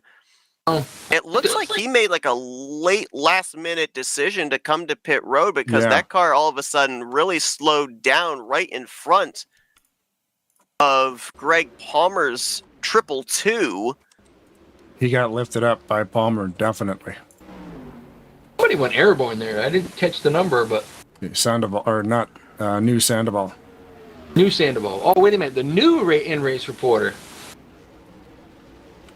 Here's the race off pit road here. Jeremy Jeffries, by the way. The 096. Yeah, I know. Yeah. Jeremy Jeffries replacing the new in-race reporter of Ulysses Puppy Sandoval. Yeah, so some of the others that have getting bits and pieces of this incident, we mentioned Ken Roberts, Denny Carroll, Jeremy Jeffries, Rodney Sullins, and Craig Hagley, all getting involved in this incident. The thing that kind of perplexes me there with Nofsker was I looked in the chat to see if there had been any text indicator that he was coming to pit road. Didn't see anything there. And he was awfully high up on the racetrack if he was planning on coming to pit lanes. So I think that's what completely caught the other drivers behind him off guard. The only other thing I could possibly have thought of was maybe a mechanical failure happened there and it checked everybody up. But it looks like the 088 is still rolling. So apparently not a mechanical problem for him. So when we're in the instant replay mode there, you can see at the bottom right of the screen, it said Barks and Shuck. Sponsoring that page. You guys want to take a guess who Barks and Shuck are? Barks and Shuck. The only Barks I know of is the root beer, but I doubt that that's what that is. So I'm apparently, gonna guess Barks and Shuck. I'm gonna guess it's something to do maybe with clams. I was gonna say with corn. So the Shuckers, the Biloxi Shuckers, who donated to this thing, were using a lot of their alternate sponsorships. Barks and Shuck, I was told this by Kelly, they got 2 dogs that are on the team to go collect bats and balls. So the dogs do all the running because the players do enough running. So the 2 dogs, Barks and Shuck, got on the broadcast, and Barks got his name from the Barks root beer because apparently the root beer was created in the area. Like it originated from that area like a few generations back, and they named the dog Barks. Oh wow, that is cool. Oh wow. Yeah, so one of the dogs is Barks, and of course the name of the Shuckers, they named the dog Shuck. That's cool. So I've seen some ball teams do that. They have the dogs run out and get the bats and stuff. It's like playing with pets, right? They just want to go get stuff. What I didn't see was whether Brian Rosson had gone down and pitted, but he is currently your leader. He's got 2 pit stops under his belt. He might have gotten in there. Brent Wesley's on the outside. If he was in the first pack, he would have been on pit road when the pit road was closing. He would have been allowed to get service. I don't know. I'm just wondering whether or not he actually went down pit road. He might have. I gotta look at it. I'll go check it out.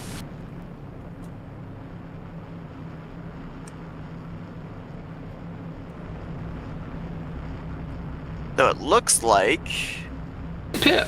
the 86 of James Hodge, he went around the leaders, and I believe he's gotten his lap back. Same for Rodney Sullivan. So indeed, the only 2 drivers that we had a lap down prior to that caution, they get the free pass. Everybody will be back on the lead lap for this upcoming restart, and we saw some good, hard racing right there.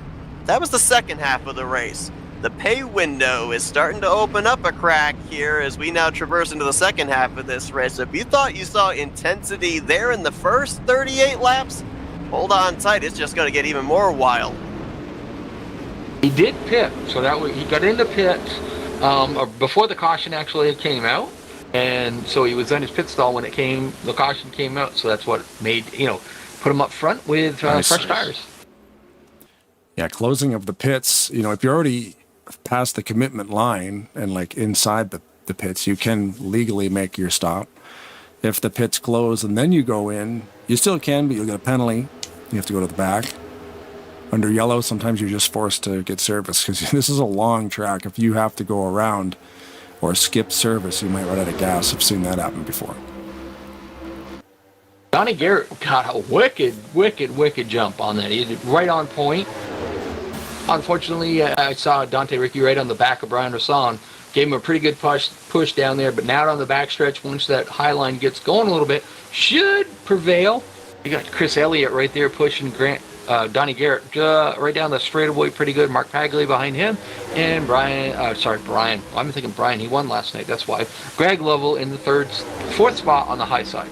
Yeah, you mentioned, Rod, on the initial start of this race, we saw Sean Prime on the outside of the front row get a slightly better launch, and now Donnie Garrett able to get it here as well. I wonder if it's just a timing thing or if maybe there's a little bit of advantage of being on that outside line on the initial start or restart, and then, of course, being able to maintain it off of turn 2 and get that big push in that middle line down the back straightaway. So that might be something to keep an eye on here if we end up having any further late race restarts. We've always seen on the starts and restarts, though, that the inside line going into the corner, usually even during race conditions, they get a better run in. The outside line gets a better run out. There again, it also depends, too, on who's behind, who's pushing, the scenario, and, like you said on the restart, who gets the better jump, who gets whatnot. But that doesn't always play all 100% because once they get these things up to full song, it's the guys that, as we talked about earlier, that really get in there and do the pushing that make that particular line you're in go better. See a number of drivers, some new faces up here at the front of the field, including that 77 of Donnie Garrett, Chris Elliott, Mark Paglia, Brian Rosson, who got us back under the green flag. We talk about timing all the time here to Super Speedway can play a big part into you maybe winning the race. A lot of these drivers you see up here towards the front of the field were drivers that were on pit road the lap prior to the caution coming out. They got their service done. They were able to stay on the lead lap. So when everybody else came to pit road under caution, they stayed out and migrated their way up to the front of the field. Keep watching Dennis McCarthy there. He keeps poking out, trying to go out there on that, making a third groove going. Just can't get enough people yet to commit with him. But I would just keep an eye on that. I think he'll probably start moving his way up there once he knows that the guys behind him will go. The Branstedter's back there on that third groove. Him and I believe I could miss the car that was there, but they have thought about doing it. They just weren't getting anything done. Sean Prime moves up there to see if they can get that expedited and get him moving towards the front. Oh, it's Chuck McClure behind him. So we got about 7 drivers up there trying to form up something to get that high side working. Yeah, Donnie Garrett and that Biloxi high school football team sponsored Chevrolet now going to potentially give way to the number 28 of Mark Pagley underneath them, the Biloxi Shuckers Dark Horse Mustang. We have crossed the halfway threshold, and Blaine alluded to earlier on that the 33 of Jeffrey Goodpaster was having connection problems, so unfortunately we're not able to see that sponsored race car out on the racing surface here tonight. So give a shout out to the sponsor of that car, at least the Salt and Sand Barbecue on that number 33 here tonight. Unfortunately was not able to get off of pit road and be a part of the festivities here this evening. Yeah, that's unfortunate. There's been some bad storms the last week too, rolling through everywhere. Like even we got it up here in Ontario, so. Watching Donnie Garrett at that high side, I think he lost all his friends there for a moment. They moved him down to the bottom, and he went back for a little bit. Now Chris Elliott's in front of him, and I believe that is Jeremy Jeffries right behind him. Yes, it is. They're trying to get that middle groove going, but remember we talked about before, it's the weirdest thing, but when you got a 3-wide situation, that middle groove just doesn't seem to have the power to move up through in the middle. So what you're telling me is the Biloxi football team hit a strong defensive line. Something like that. You guys want to try another crank it up mode here? Hey, 30 laps away from the finish. Let's do it. Might as well do it now. Hey, Rod, who should we ride with? Somebody in the Hornet's Nest there? Yeah, if we're going to do that, let's go with Jeremy Jeffries right there in the middle of the whole thing. Oh, the 01? Yeah, the 01 of Jeremy Jeffries. The 096. The 096 tonight. All right, let's ride on board with Jeremy. Let's see if he's got a rebel flag on the dashboard. Crank up your stereos. We'll shut our mics off for a couple laps. And, of course, this is sponsored by Wickers.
Thank you, Wickers, for the sponsorship on the Crank It Up screen.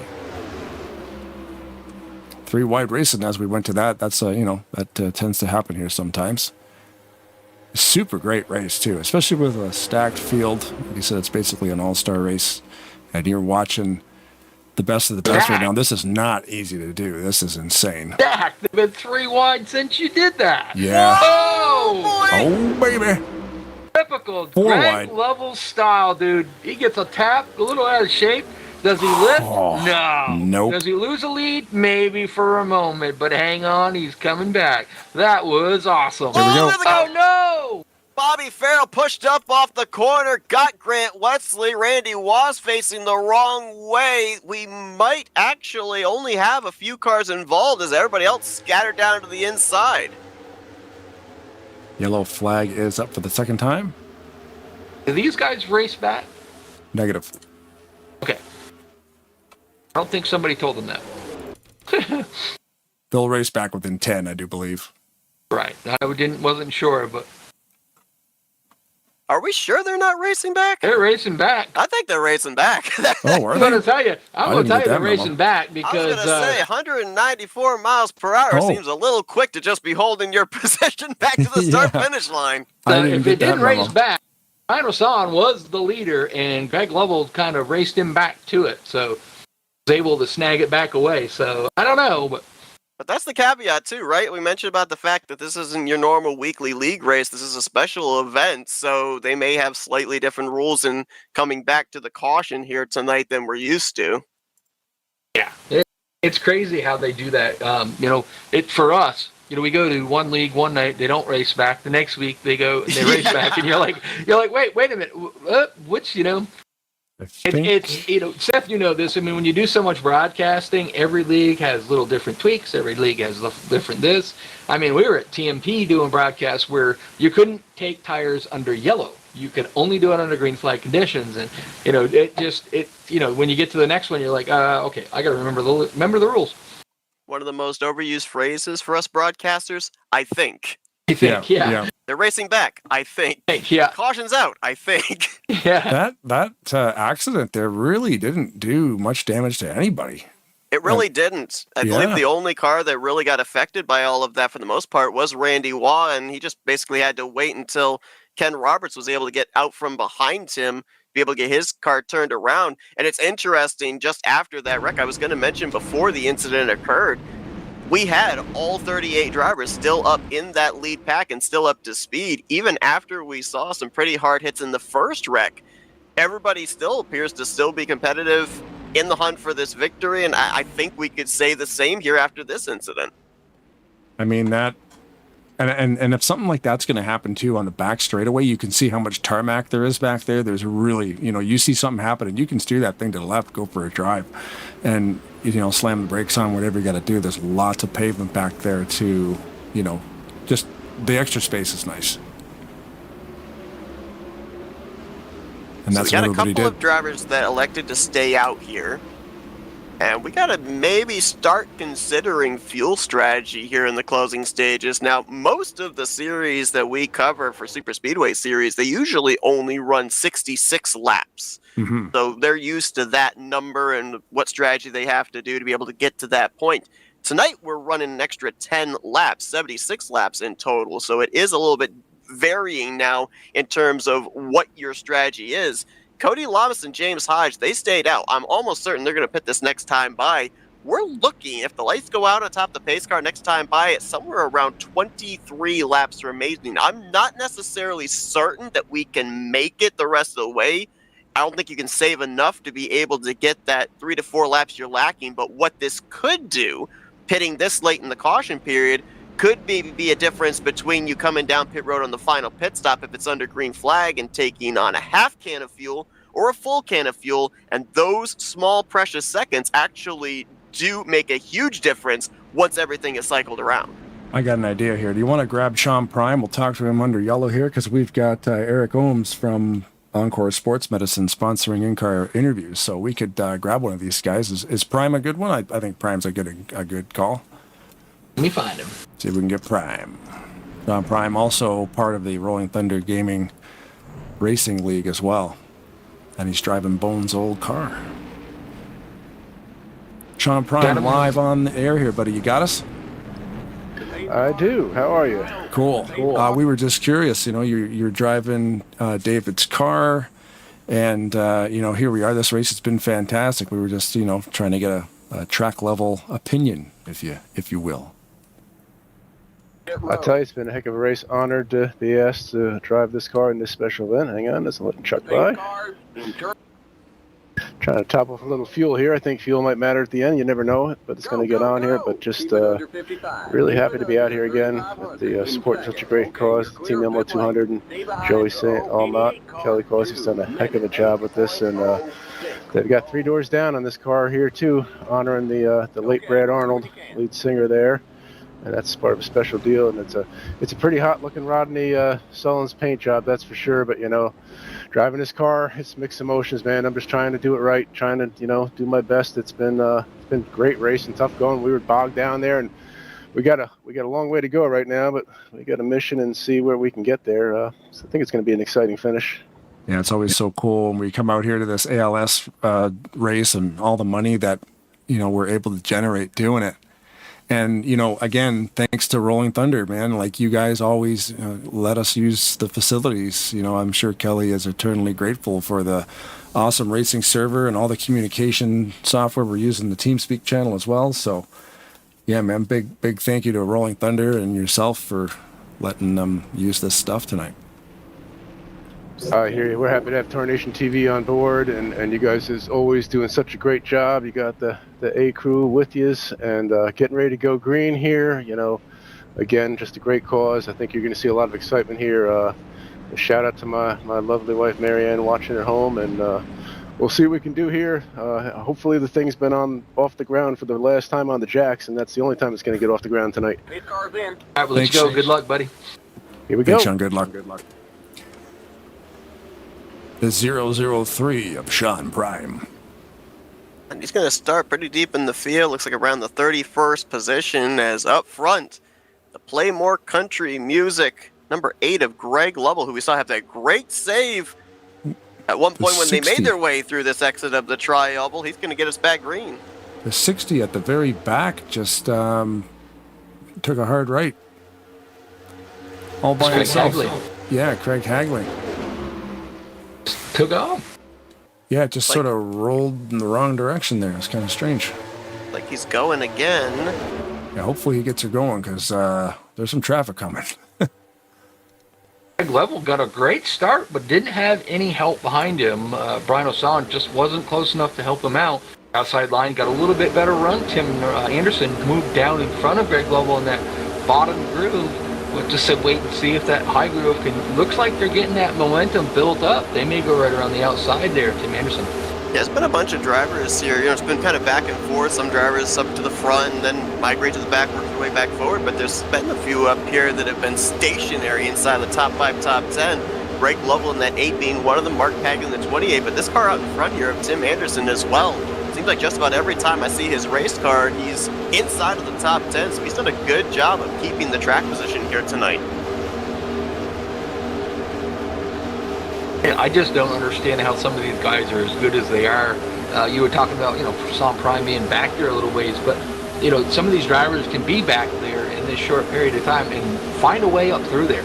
I don't know how they do it. It's a lot of times, you look back, you look over there and you go, well, where did he come from? Just all of a sudden he wasn't there, and now he is. And like Dale Earnhardt used to do that, right? What's that?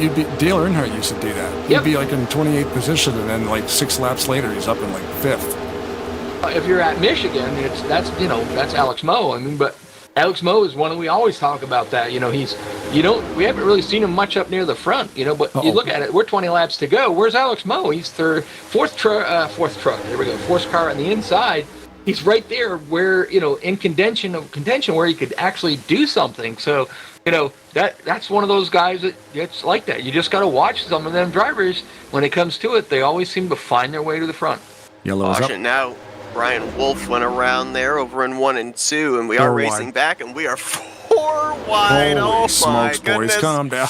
No! Goodness. There they go. Grant's around. He's up on his side, and this is going to be a big one, guys. The tri-oval is a horrible place for a wreck to occur because you never know where the cars are going to slide. Yeah, 4 wide is doable here, but it's dicey. And Wesley was the first one I saw spun around and all of that. James Hodge, I think, got a piece. Robert Breedlove. Wasn't Grant Wesley involved in the second one? Yeah, he was involved in the trioval one, I believe. I think also the 31 of Jeff Stakanis also might have gone for a slide across the start finish line. I've got a little bug in my ear says you want to see a good view of that to right along with Sean Prime. Okay. There's the initial yellow there. Wolf goes around, a little tappy. And then you say ride along with that second one with Prime, eh? Got a little bug in my ear said Sean Prime's got a great view of that. Roger, roger. Get on top of the 3-door down car and see what happens.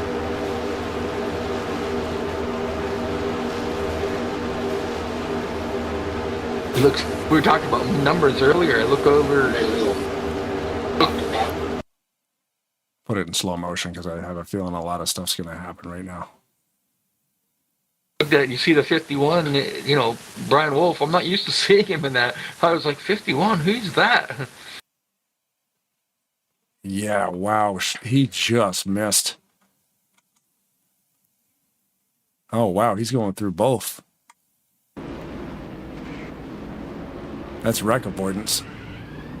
Well, this is only our third caution of the night, but this is a big one in the fact that now, I'm pretty sure everybody, as we see most of the field coming down pit road, everybody should be able to make it the rest of the way on fuel from here on out. Grant McDonald got tagged on pit road there. Wow. 3-4 wide exiting pit road. We talk about the fact that John Godfrey put in the efforts of widening this pit road. And what is it we say? If they pave it, they will use it. So no surprise to see that that 3 to 4 wide formation coming off the pit road exit. You say that. I say you know why they put grass on the infield? Because if it was asphalt, they would try to use it. You really think grass is going to stop them, though? No. Look, we got footage right now. They're not listening to the grass thing. But you get more grip on asphalt than you do grass. That is true. That is definite, yes. You said Graham McDonald had some issues on pit road there? Pit road, yeah. He got tagged by somebody on pit road.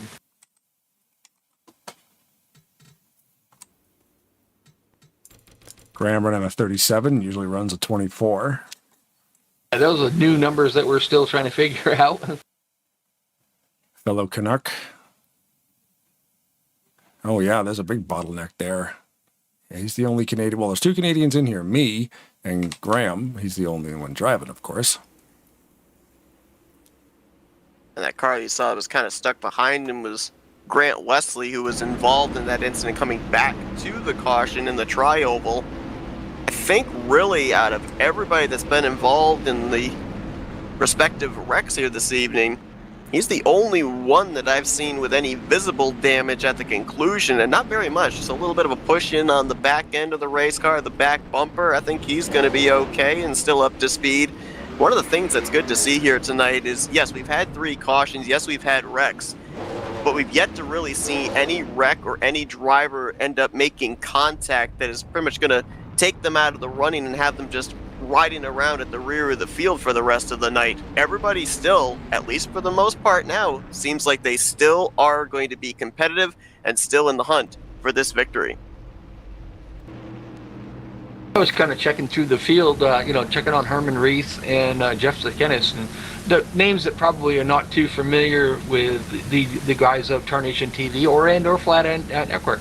But if you watch Top Dragster, I'm sure you've seen them guys over there. They were invited over here to come over from other leagues to run with it. Currently, right now, Herman Reith is in the 24th position. Not having the night I'm sure he would like to have, but he's here for a good cause, and I'm sure he's enjoying it. And Jeff Stakanis, let me go find him.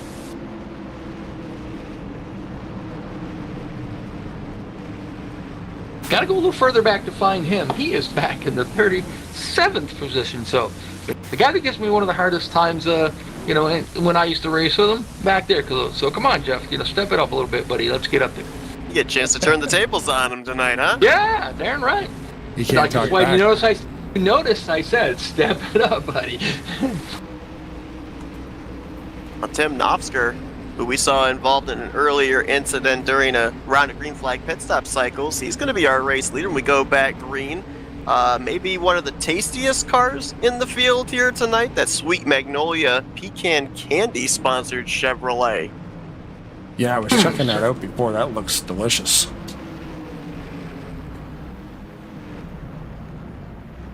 Josh Metallic up there on the outside of the front row, and you mentioned the name, Rod, Alex Moe. This always seems to be his style. Be at the back, and then we get closer towards the end of this race, and he's found his way up into the top 3 here for this restart. Pace car makes the car trick down pit road. I keep your eyes on him. I tell you, never can count him out. If things will go his way, people go with him. He's always right there when it comes down to the end of these races. Any race. He's got that doghouse sponsorship, so all these other drivers out here are running on horsepower. He's running on dog power. There you go. It's better than hamster power, that's for sure. Yes, indeed. Wow. Oh, Rawson just blinked out, but came back, so that's good. Got a good start on that bottom, right into the back of Nostra there, giving him a good shove. Metallic on the high side just hasn't got any help yet. Greg Lovell's starting to work his way to his rear bumper. I think that bottom groove there with the 4 cars, the 4th car in line there, Rodney Sullivan's got a little more energy right now. Although that top line now just started forming up, so that's, I thought for a moment they'd have it, but they started forming up really, really good. Slocum didn't stay with this 4.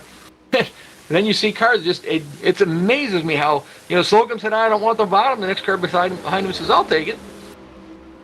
And we talk all the time about in super speedway racing to never give up.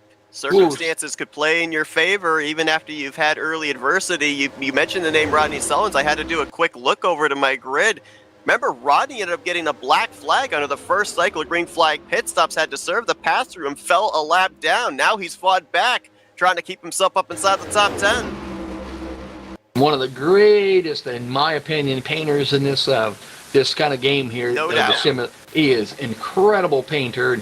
I had to give him a hard time because, he was painting the car up for me and hadn't quite done yet. And I said, just give him some time. And I said, hey, Rod, don't forget, you go me a card. He goes, dude, I am so busy painting cars for, first it was, the Canyon Memorial race, and then it turns around, he's doing the ALS race, and I'm like, dude, you're good. I got a card. When you get a chance, get it done. Yeah. He does such great work.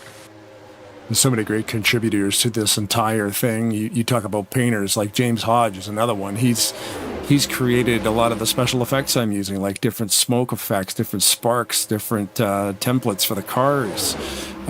Paint, and he's a painter himself. Like, it just never ends. The talent, not only being able to drive out here and do this, but creating stuff to advance the community, and all these guys give it away for free. Some of them have little donation buttons on their web pages and stuff, so I always try to toss a couple of bucks out.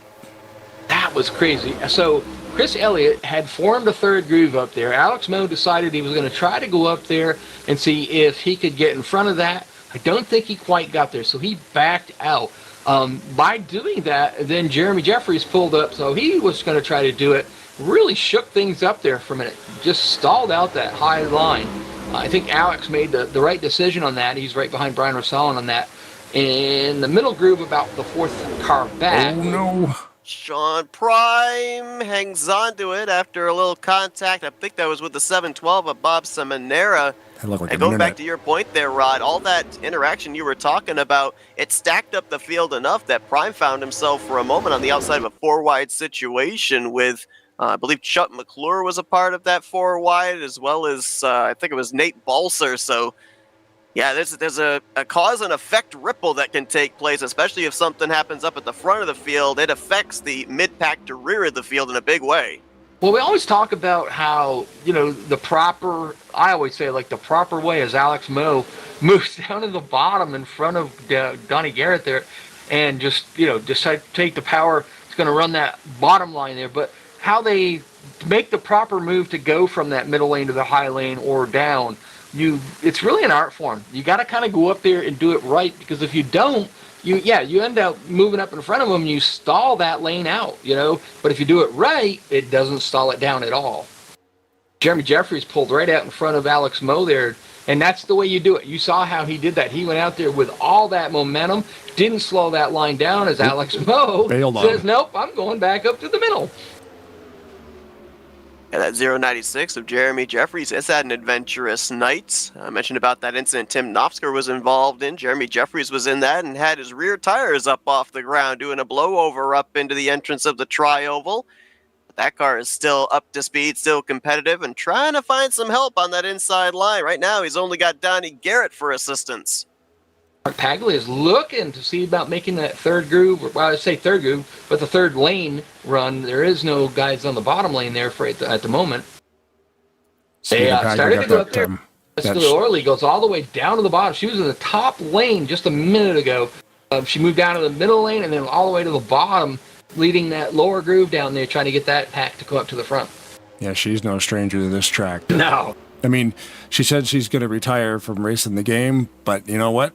We got an event. You call Jessica, especially when it's out here at Talladega, because she knows how to get around this deal.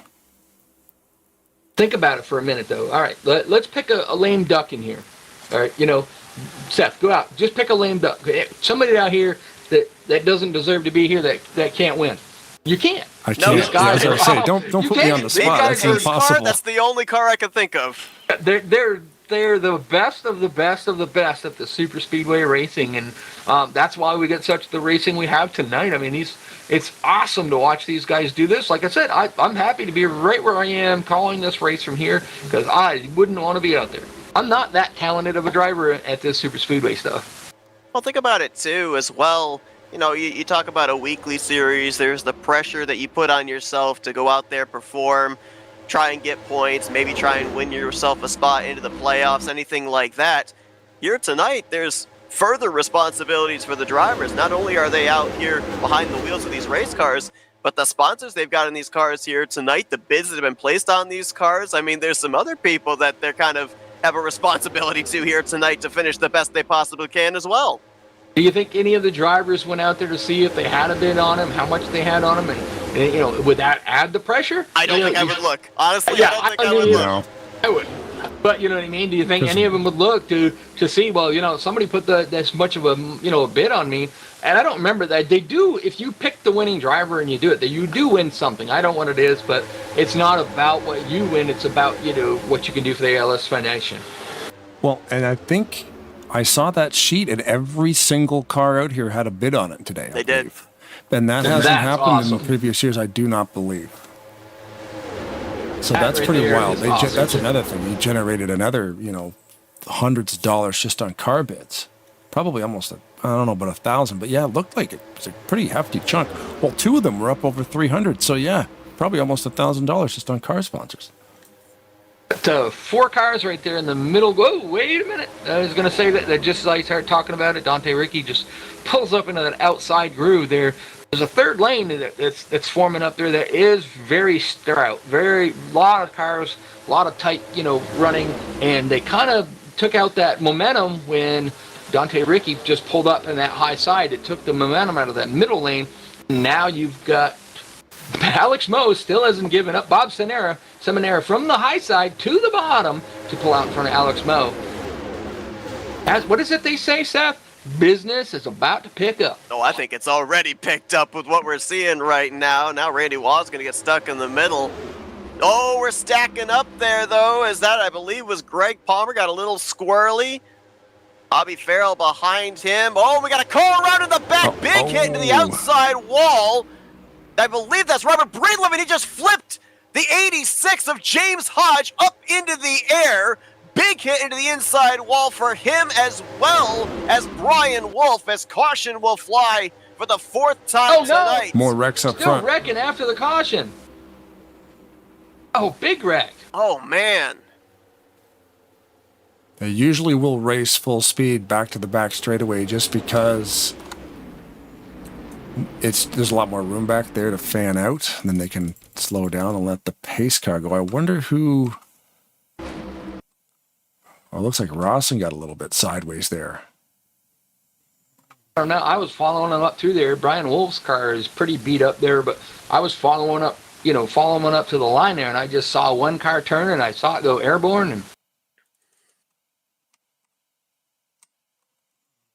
we had gotten nearly 60-plus laps into this race. Everybody was still running, still on the lead lap, but with some of the hits I saw there in the initial wreck coming out of turn 4 and into the tri-oval, and then that follow-up incident there over in turn 1, there may be some drivers that are not going to find the conclusion of this race, because there were some wild rides and some big, heavy hits taken. it says that Josh Metallic is the leader, but he's not out front in the lead, so now he is. Okay. Holy moly. The cars are getting a little mixed up with the pace car, and right now it's going to be Josh Metallic. I think we're probably going to be pretty darn close to a green-white checker. Usually get 2 laps. So you got first lap to the first lead lap cars to pit, second lap for the second round. So it might be kind of a green, 1 lap, then another. I think 4 laps left. I think it's going to be. It's going to be somewhere in that vicinity. Yeah, it's going to be. Got that EXE to expedite the cautions if needed. I think they're going to give as much time as necessary here, especially for the damaged cars, to have enough time to get back out here and merge back in with the field. Man, Hodge went for a ride. You were right. Holy moly. I did not expect that. I think he needs to renew his pilot's license, because he didn't have very good control of that when he was airborne. No, the 931 comes rolling off the wall, doing barrel rolls like a Star Fox video game. Justin and I always had this running gag whenever she would run a car with the FRN sponsorship on it and get involved in a wreck. We would call it the broadcast curse. James Hodge, well, he's got with the both. duties of carrying both the FRN and the Tarnation TV logo tonight. Do we take partial blame for his ride into the atmosphere there? Yeah, maybe. Believe it or not, I was feeling bad for Prime there when you brought him down. So I'm like, oh no, here we go. That curse always seemed to get him. Yeah. I wonder what it looks like from inside the cockpit of that thing. Oh, God. All right, people at home, get your bags ready.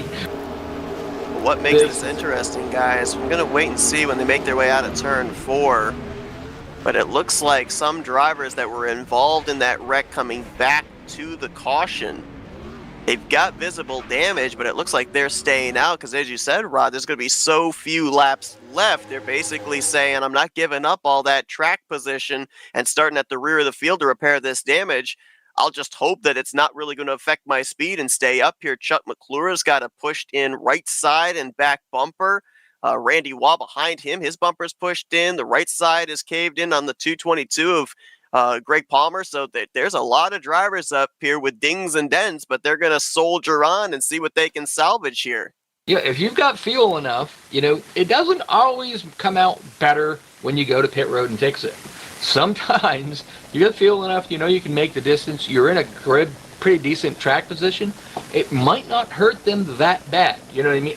I don't know for sure, but some of the incidents that you have out there may not hurt. Other ones they might. But it's just you're here to win. You're not here to finish second. You want to be here to win, help support the ALS foundation, and so they're here to win. They're going to stay out there. If they think they can do it, that's what they're going to do. And here's the thing, too. I mean, you guys were talking earlier about it being fun to watch drivers that qualify towards the rear, how quickly they're able to work their way up to the front.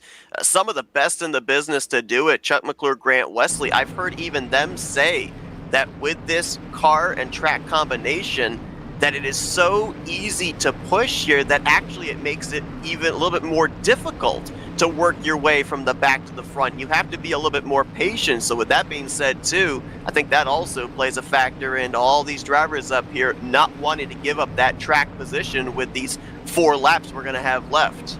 You're not going to do it without friends. You know what I mean? And the way I say that means, you're not going to do it by yourself. There's literally, other than, we've seen drivers move from one lane to the other, That's one way they can do it by themselves. But they've got to remember, they're all around cars that are, helping and pushing. If you can get some buddies behind you, may not even be someone you like. It doesn't matter. Just the right person behind you pushing. That's how you make it happen. Well, it's going to be 4 laps to go. Hopefully this is the last time we need the pace car here tonight.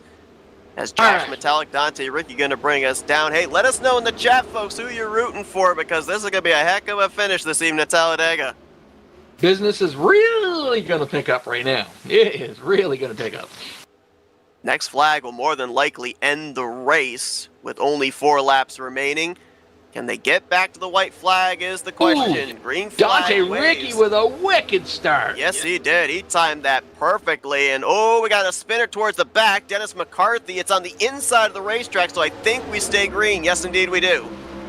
Greg Palmer got I don't know if he got nudged out, what happened, but he was right there. All of a sudden, he was in a 3rd lane, and he's going backwards. Well, remember, he was one of the drivers that I mentioned that stayed up there with a damaged race car. So a lot of these guys up here that have the dings and dents from that incident after the caution don't know exactly how up to speed they are, and they're finding out quickly. Oh, now, if you're Greg Lovell, you're looking behind you, who do I go with? Now, Josh Metallic, I know what Josh Metallic's mentality is. I don't care who you are, I'm going to win this thing. Yeah, we know We've him. seen him. We've talked to him before. Yeah, we've had him a race, and he was out there, and he ended up winning it. And then next week he come out and he got 2nd. And I said, "Well, were you out there, helping him, pushing him?" He goes, "Hell no, I'm here to win this thing. I'll help him out there in the race, but when it gets down to 5 to go, it's all about me." Greg Lovell making a move to the high side. Tim Anderson behind him, Brian Rasson, Chuck McClure, and Randy Waugh back there. That line right now has got the momentum. Although Jeremy Jeffries and I believe that Grant Wesley. Yep.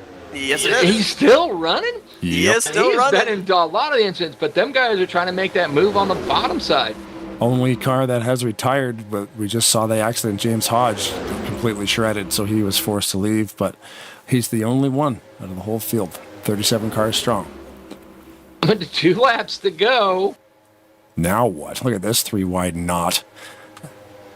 The only thing Tim and Greg are looking at is the wad of cars behind them. They are got a little bit of a run. That's not necessarily a good thing. Chuck McClure right behind him. Them is going to try to see if he can use that momentum. If they can catch up to him at a pretty decent amount of pace, you might see them just go head right up to that middle groove. Just have to wait and see. There goes Dante Ricky. He's not going to wait. He pulls up. Oh! Jeremy Jeffries up into Donnie Garrett. He keeps it going as they split him 4 wide, 4 rows deep. Josh Metallic, who's in 4th, now moves up into the middle groove. He's got Dante Ricky behind him, Brian Rasson, and that is Jessica Lorley there in the back. So there's 4 drivers up there that are... I say that, Brian Rasson decides to go either back out or, went up to high to see if anybody would go with him. Jeremy Jeffries, he's looking. Oh, he moves up there in front of Josh Metallic. He's going to have a good push there, too. Good lineup on that outside with Jeffries, Metallic, Ricky, Lorley, now Anderson and Lovell. See it coming here. Oh, we had 37 drivers cross the line for the white. How many cross for the checkers? Oh, Metallic gets moved. A lot of people got moved. Jeffries and Sandoval's car laying the chrome horn down. Got one down through the grass. That's Wesley going for a ride. Oh, Slocum got turned in the back, but how about Greg Lovell gonna pick up the victory here tonight over Anderson and Jeffries? Wow. What a finish. Unreal, dude. What a race. Never gets old, does it, guys? No, it doesn't. That was a wild finish. Everybody was putting everything on the line right there. And Greg Lovell and Tim Anderson were able to find a combination that kept everybody else in the rearview mirror. And what a victory there for Greg, and to become the 4th different winner of this event. So where was Greg when we started on that last restart? Wasn't up front. He worked his way up front and he made the right moves. Him and Tim Anderson worked together. they cut up to the front. And he comes out with the victory with Tim behind him, so that whatever their strategy was worked out very well. Yeah, to your point, he only led a total of 8 laps here tonight, but it doesn't matter how many you lead, just as long as you lead that all-important last one. And again, thanks to Eric Owens for Encore Sports Medicine sponsoring a bunch of stuff today. Of course, we had the car out there too.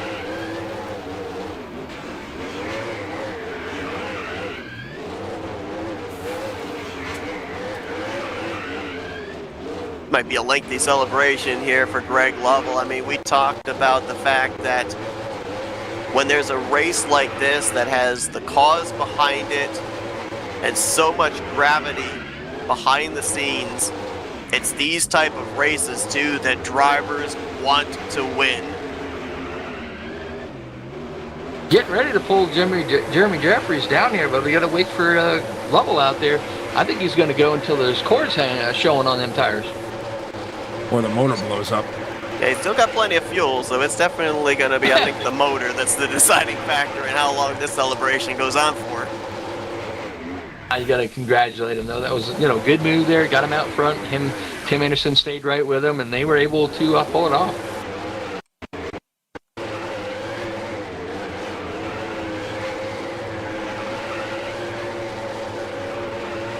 So we get some of them that just have way too much fun celebrating. Guys will burn down the entire front straightaway sometimes. All right, we get Jeremy Jeffries down here. Seth, take it away. Hey, Jeremy, got a copy? Hey, guys. Well, I'll tell you what. First off, it took a little bit of time for us to get our eyes adjusted to you in the 096 this evening, but it doesn't matter if you're driving your own car or not. Always fast when we come to these super speedways. At one point in this race, you even had your rear tires off the ground, but stuck with it. Bring it home on the podium here tonight. We knew that this evening was going to be special for drivers. Everybody was going to want to win this race, and business was going to continue to pick up more and more the closer we got to that checkered flag. How wild was that finish from the driver's perspective? Oh, that was pretty freaking awesome. There's cars going everywhere. There was damaged cars up front. There was fast cars in the back. It was just wild. And I happened to have some lanes open up for me there, and it helped out. And yeah, but that was fun. Obviously here this evening, different drivers having to overcome different obstacles, but it seemed like whenever we'd see a driver run into an issue, we then would all of a sudden do a double take about 10, 15 laps later, and they were up there at the front of the field. Here this evening, could you give us like kind of the whole general feeling of the drivers themselves here tonight, and the fact that this was kind of in all rights and purposes an all-star race mentality with no points on the line, but certainly everybody trying to do the best they could for the sponsors they had on their machines tonight? Oh, that's exactly what it was. Everybody was out here for themselves and making some crazy moves, some great moves. We had a bunch of wrecks that didn't happen that should have. So just some fantastic driving, and you're supposed to be selfish in races like this. In the conversation for the victory here tonight as well, maybe a little bit of an opportunity here to go back. Is there anything you think you could have done a little bit differently, get you a little bit closer to having the nose of this 096 be the first one to the start finish line when that checkered flag was waving? Oh yeah, I definitely would have went high in turn 3 on that last lap, but I was going to try to swing low and fake them out, but they were prepared, so I just ran into the back of the 99. A great run for you here tonight, Jeremy. Congratulations. The only one of our fill-in drivers here tonight, and did a great job in that capacity. We'll now turn it over to you for thank you, sponsors, and shout-outs. First off, I'm sorry that U-Man couldn't make the race, and it was an honor to drive his car here for the ALS Association, and the prayers for Tom Matthews' car. Just honored to be out here racing for a purpose and for somebody. Thanks to you all for doing the broadcast, Tarnation FRM. It's cool, the collaboration that you all do, the different broadcasts, and just to put the special event on. Obviously, run this race in honor and memory of Coach there, St. Amant. So wanted to bring him up and make sure that he was mentioned. Kelly Causey for putting this whole thing on. I think this is the 4th year we've done it now. I miss being in my 01 car. The paint scheme, Dante was running there, finished 4th right behind me. So I guess I may have finished right about the same running the scheme I've run every race until tonight. Congrats to Greg Lovell. Fantastic job there in the 8 car, and Tim Anderson for 2nd.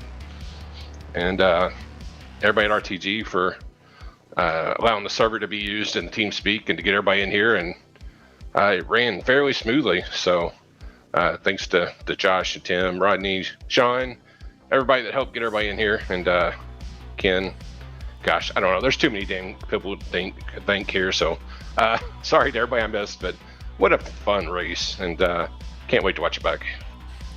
Certainly was a blast for us here in the booth to be able to call it. And from what it sounds like you guys had a lot of fun out there on the racetrack. Jeremy, congratulations on the great run here tonight at Talladega. Thank you. And you're not going to go to Toyota now because you got third. No, you do better. You do better with the Dodge over there. You know, this just in OEM change. I just had to throw that in there. But good job, Jeremy. It's funny is before the race even started in practice, I was like, this Toyota's fast. Maybe I need to drive one of these things. Well, that's kind of what I was thinking at. But good job, Jeremy. Thanks. And we've now got a hold, I believe, of our 2nd place finisher, Tim Anderson. Tim, you got a copy? Hey guys, how's it going tonight? Well, man, I can hear it in your voice, the elation of finishing this evening's special event on the podium. Solid all night long. I mentioned about the fact I don't think this 99 ever really fell outside of the top 10, consistently maintaining that track position the entire night. You had Greg right there in front of you, maybe set up for a pass, but the problem it kind of looked like was not really a whole lot of help out in the back. Was that a difference maker into you not really being able to make a move for this victory tonight? Yeah, I just, with a couple laps left, man, I was just going to ride right where I was at. I was just going to push Greg to the win, and that's pretty much it, man, because I knew wherever I went, I was probably just going to get, shucked out to the side there. Well, solid night here this evening, bringing it home in the 2nd position. And as I mentioned, you were one of those drivers that was able to maintain track position here tonight. How are you able to do that? Because it seemed like a lot of other drivers, they'd be at the front, they'd fall to the back, have to work their way back forward, but you stayed consistent, which is not an easy thing to do at a super speedway. Well, the thing with it is, man, is staying close to the person in front of you drafting. Not really trying to lose any ground, just dodging all the mistakes and everything, man, having good pit stops. Right there, that last pit stop I had, one of the last ones wasn't a good one. I pushed my clutch in and instead of my brake by accident, and I got lucky that I didn't lose a lot there. We saw during the course of the night, we saw a couple of yellow flags as we started approaching the halfway point, and we just set up here in the booth. Business was going to continue to pick up. Restarts were going to be crazier. You guys were coming through the tri-oval to 4 laps to go to close out this race. So what was the adrenaline level at as you were preparing for that final restart? Oh, it was up there, man, because I didn't know what was going to happen. I didn't know who was going to do what. I was just going to try to hold my position and just finish where I could. Well, Tim, congratulations on a job well done here tonight, bringing it home solidly in the runner-up position here tonight in the Team Elmo 200. Before we let you go, the floor is yours. Yeah, I'd like to thank Patty and DeJuan Seaman for the Blind Butcher 99 Chevrolet car tonight. It was an awesome car. Put it right in the top 5. So, I appreciate them for that. And Kelly Clausey and, for putting this race on tonight, and the paint schemes and stuff. All the cars here tonight, man, look so good.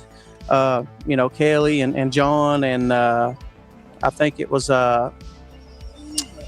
Rodney. I think they painted all these cars. So, props to them. They did an awesome job tonight, man. And all the drivers for coming out and, supporting this. We had a blast tonight, man, and, we appreciate you guys, too, up here in the booth for doing this and taking the time out of your night, and we just appreciate you guys, man. Thank all of y'all. Oh, we had a blast doing it for sure. Tim, congratulations on the job well done here tonight. 2nd place at Talladega. All right, thanks, guys. Y'all have a good night. Thanks, Tim. Absolutely. Tim Anderson, second place this evening, finishing runner-up to the man that is down in victory lane. I believe we've got a hold of our race winner, Greg Lovell. Greg, you got a copy? Yeah, buddy. What's going on? Well, I'll tell you what, number 8 car led 8 laps, but led that most important final lap here tonight, able to keep them all at bay. We saw you roll off third on that final restart, made the moves necessary to get yourself to the lead and never looked back. A big victory here tonight. We talk about all the time, these type of special events, everybody wants to win. You've had the moment to let it sink in. What's the emotions? Man, like I told these guys, man, I've been wanting to win this race ever since Kelly started it. It's been on my bucket list, man, ever since Kelly started putting it on, you know. And man, I was so nervous. And I usually don't get nervous, but I was so nervous on that last lap, man. I'm happy for Kelly, man, and the money he raised. That's the most important thing. You know, it ain't about me. It's about ALS and people suffering with it, and Kelly does a really good thing putting this on. He really does, man. We said before you guys even took the green flag that this was literally the epitome of an all-star race with 39 all-star drivers. Does that add to the pressure for you as a racer when you know the talent that's in the field here tonight? And does that maybe motivate you even more to try and beat them all and get the checkered flag here tonight? Well, it's tough. I mean, you're in the super speedway with almost 40 cars. I mean, you don't know what's going to happen from one lap to the next. You don't know how your pit stops are going to go. You never know when you're going to pit and hit 56 for half a second and get a black flag. I mean, these big fields are tough, man. I mean, they're really tough. And when I got out front with like 3 to go, I was worried. I mean, because usually these guys will form a big line on the high side. And something happened, a bumper hook or something happened on that last lap, and they just couldn't form nothing. And it was only 3 of us, had a gap on the rest of the field. So when I seen that happen, I was like, well, my nephew was behind me. He wasn't going to leave me, Timothy. So I knew I was in good shape. Well, but great. man, if I wasn't nervous, I'm telling you, man. I'll bet. I mean, we were nervous up here in the booth knowing what was going to occur. I can only imagine what it was like being in the driver's seat behind the wheel in preparation for that final restart. But you get the job done here tonight. You got this machine parked in victory lane, and you get to celebrate here this evening the win of the 2026 Team Elmo 200. Before we let you get back to that celebration, though, floor is yours for thank you sponsors and shout-outs. The first person I want to thank is Mr. Kelly Causey for putting on the show, and the guys that painted all the cars. And I want to give a big shout out to David Blackwell. He bid on my car, and thank you, David. And I appreciate that, man. That really means a lot. And I'd like to thank RTG for letting them use this server to, run this event. And I'd like to thank you and Blaine and Seth and Rod for for y'all coming over here, and 2 broadcast teams coming over here like that. Man, that is awesome. That is a great thing. And but yeah, I had a really fun time tonight, guys. This was a really fun race. Well, Greg, congratulations on the victory here tonight. Well earned, big fight there in the closing stages, and able to pick up the checkered flag in tonight's special event. Go and enjoy this one. Thank you. Thank you, Seth and Blaine and Rod. Congratulations, buddy. That was an awesome run at the end there. Yeah, my right foot was shaking. I'm feeling, man. I was nervous. That was a heck of a save too, by the way. You got a little nudge there, and typical Greg Lovell style. Just keep on driving it and drive out of it and keep going. Yeah, he bumped me in the trailer there a little bit. Kind of scared me. I've seen that happen to you how many times before, and you come back and win. So that's pretty awesome. Yeah, I don't know. It's the steering assist, man. I run. You got to run assist on these tracks, man, because if you get bumped like that, you can save it. If you got it on at least 10 assists, that's what I'm always ran here on these tracks. Awesome. Congratulations. Thank you. Thanks, guys. Thanks, Greg. Might as well grab Kelly while you're at it there, Rod. Because we got to talk to him, you know, the guy. Damn right we do. Absolutely. Yeah, put this whole thing together. Kelly Causey in the house. How you feeling, dude? I'm about ready to lay down, to be honest with you. My heart rate's been up. It's been very exciting. Been a long day, but it's always worth it. But that was intense racing. I hope we put a good show on. I know we had the 3 wide, and we had cars passing another car up in the air, supposedly. Some of these guys talking about it just a while ago. So hope we put on a good show. Just couldn't quite get back up to the front. Got caught up in some of the stuff that was going on at the pit road, and just couldn't quite get back up there. But congrats to Greg and Tim and Jeremy. Jeremy filling in, of course, and Dante and Chuck, top 5 guys. Did a good job, and I hope all our sponsors.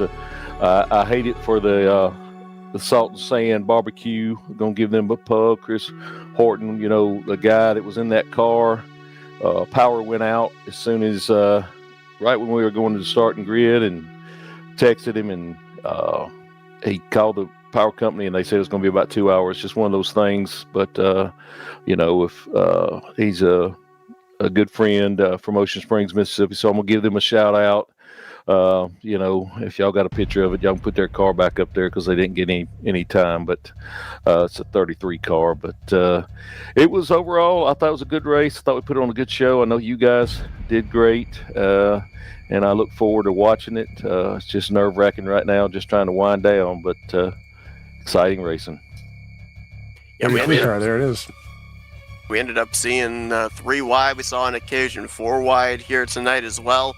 You mentioned when we brought you in before you guys took the green flag, you were hoping to not see a whole lot of cautions, and you guys went the first half of the race completely caution-free. But when we saw that first yellow and we knew that the pay window was starting to open up for the second half, that business was going to pick up. Obviously, as a driver, you probably had to sense that as well. Yeah. I mean, we knew it was going to get a little more intense, and I think it was after the first pit stop we came out there, and we were single file, I think, and I was in first, second, whatever, and we'd gone 3 or 4 laps. I said, guys, let's mix it up. Y'all do something back there. We're not going to run around in a line, but you know, that's what we want to do. You know, that's what we like to do is race. You know, it's not a whole lot of fun for us either, just to sit there behind somebody and ride around. So, but those first. I knew I led some laps early, was battling out with Sean, had Prime, and we had Grant behind me, and that was a lot of fun, and overall it was good racing, I hope. Well, definitely was, for sure. As a matter of fact, it looks like the scoring's showing that that 00 actually led the most laps here tonight, so spent the most time out in front of any driver. That's what I'm talking about. I appreciate that. That's a good deal. Do you have any final numbers on donations? Because there's a lot of stuff behind the scenes we're not seeing strictly from the ALS donation website, which is astronomical already. Yeah, I don't know. Do you know where we were on the website by chance? That's an excellent question. I can check. It was over $3,000 before the race. It was about $3,100 before the race. All right, and a lot of those guys that raced tonight were talking about they were going to donate, and you know, after the race, and I'm not exactly sure what we did on the bidding, but I want to say we're probably around 1,500 at least, maybe 2,000. So that's probably hadn't been put in there yet either. So, but I had a lot of people talking about trying to get the QR code there to to bid. So there were people that were bidding during the race. I do know that, which is good. So, yep. Yeah, I generated a new QR code at the start when people in the chat were letting me know that, hey, it's not working. I'm like, okay, well, I'll make a new one. So I did, and it's up there now, right now.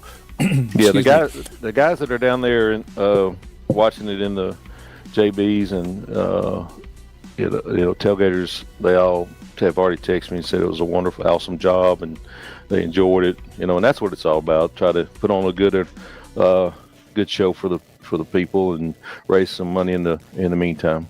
It looks like about $500 or $600 were generated during the race, because before the race started, I believe it was about 3,100 or so. It's up to 3,668 right now. So there was an extra $500 or $600 in there. Wow, and that's so yeah. And then once we put the 3,000 from the Shuckers, then we'll also, like I said, we might be close to 7,500, and that's kind of our goal. And I think next year, y'all asked me, do I start thinking about next year? And well, here it is. What is it? 20 minutes after it, I'm talking about we're going to shoot for 10,000 next year. Yeah. So already thinking about it.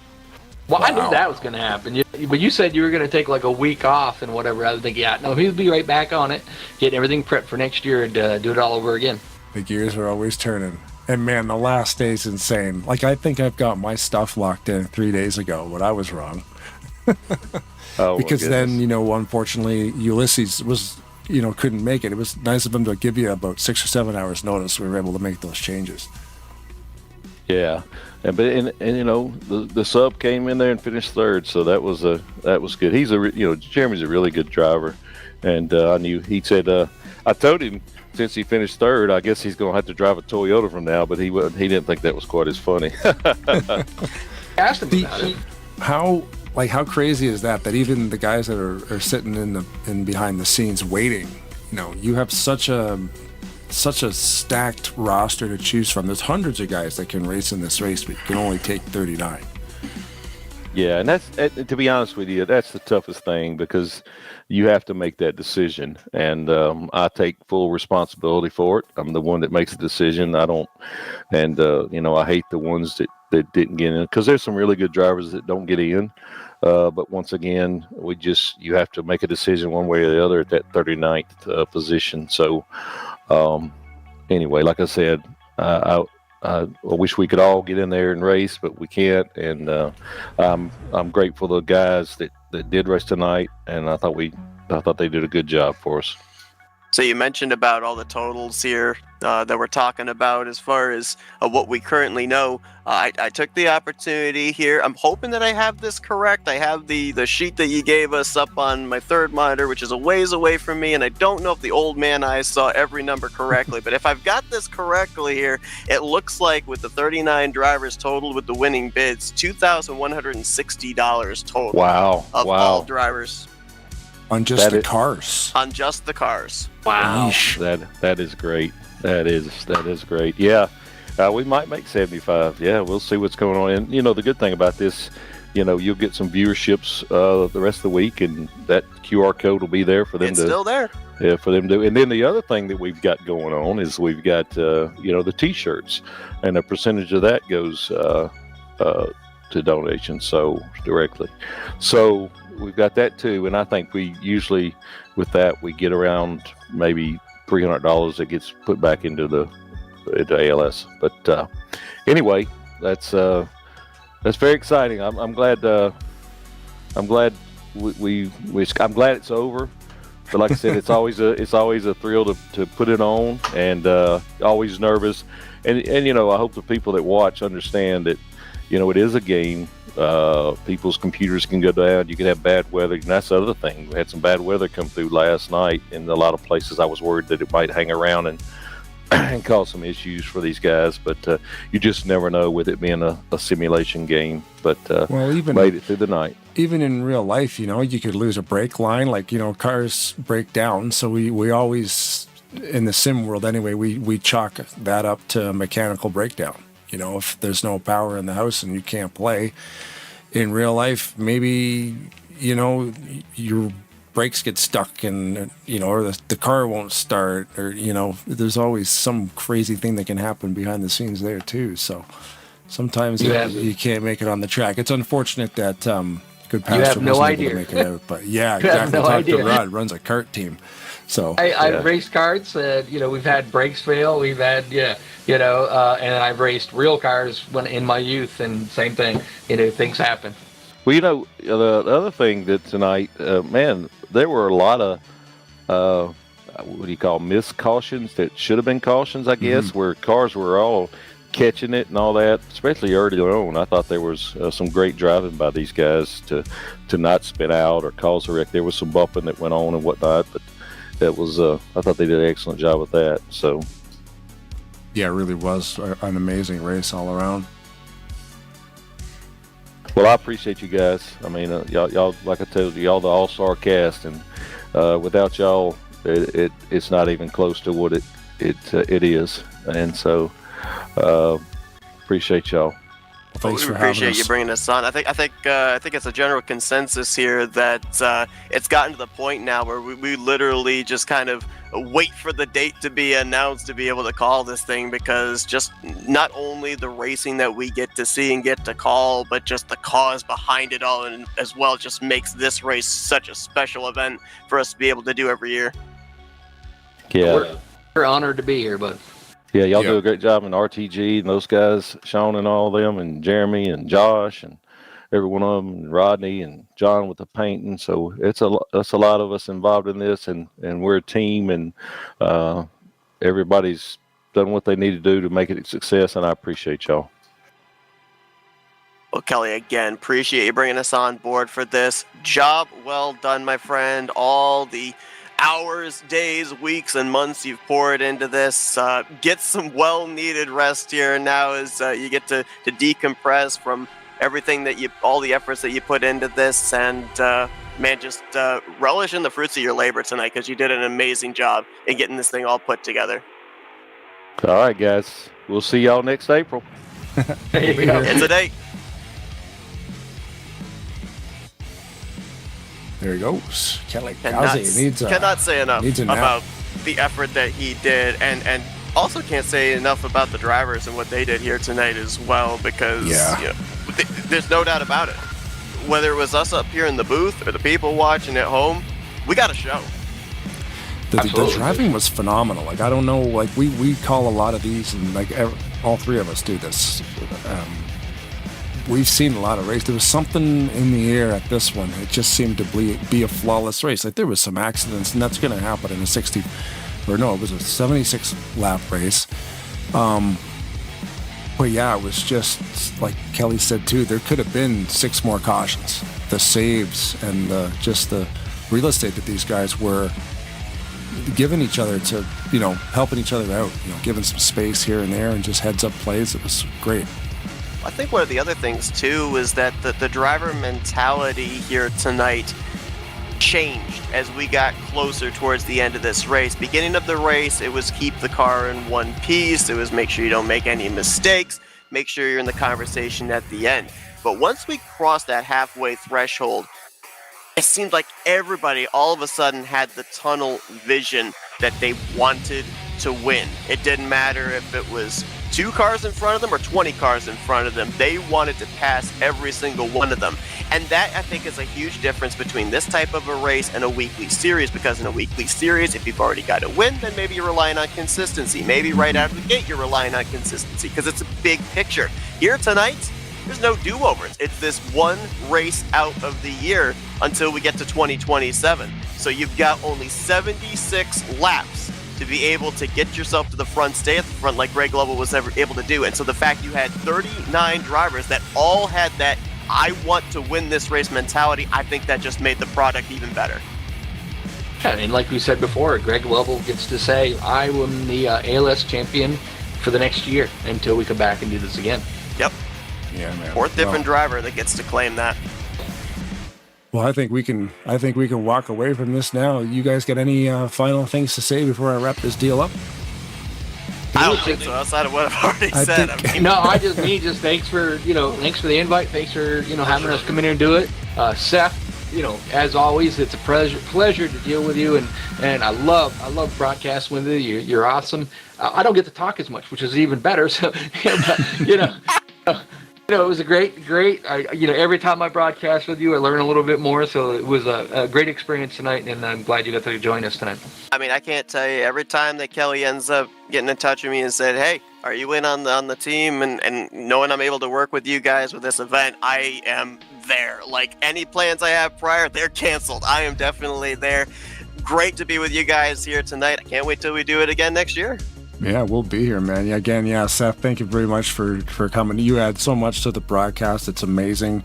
And it's a different vibe, but when you get a different voice in here every once in a while, it's cool. And the fact that, Kelly decided to make the call and put this team together with all these drivers, the broadcasters, all the, choosing the servers and having people direct the races. And I know Metallic was a race director tonight, so they've got, he's got the best of the best in all the right spots. So as always, thank you very much to all the drivers. Thanks to Kelly for putting on this event. It was a huge success. RTG for letting us all the equipment as far as race servers and communications go. The viewers, awesome. Everybody who was watching this thing, commenting on the YouTube channel, amazing. Can't say it enough. The amount of money that they generated all just from this little thing is it's kind of mind-boggling. I don't even believe it, but it happened, and we did a great job, and we couldn't have done it without you. So as always, yeah, I think that's it. 2026 ALS, the Team Elmo 200 is all said and done. We got one more screen to play before we bail on you guys tonight. We'll just shut the mics off and do it. And as always, if the women don't find you handsome, they should at least find you handy. Keep your stick on the ice.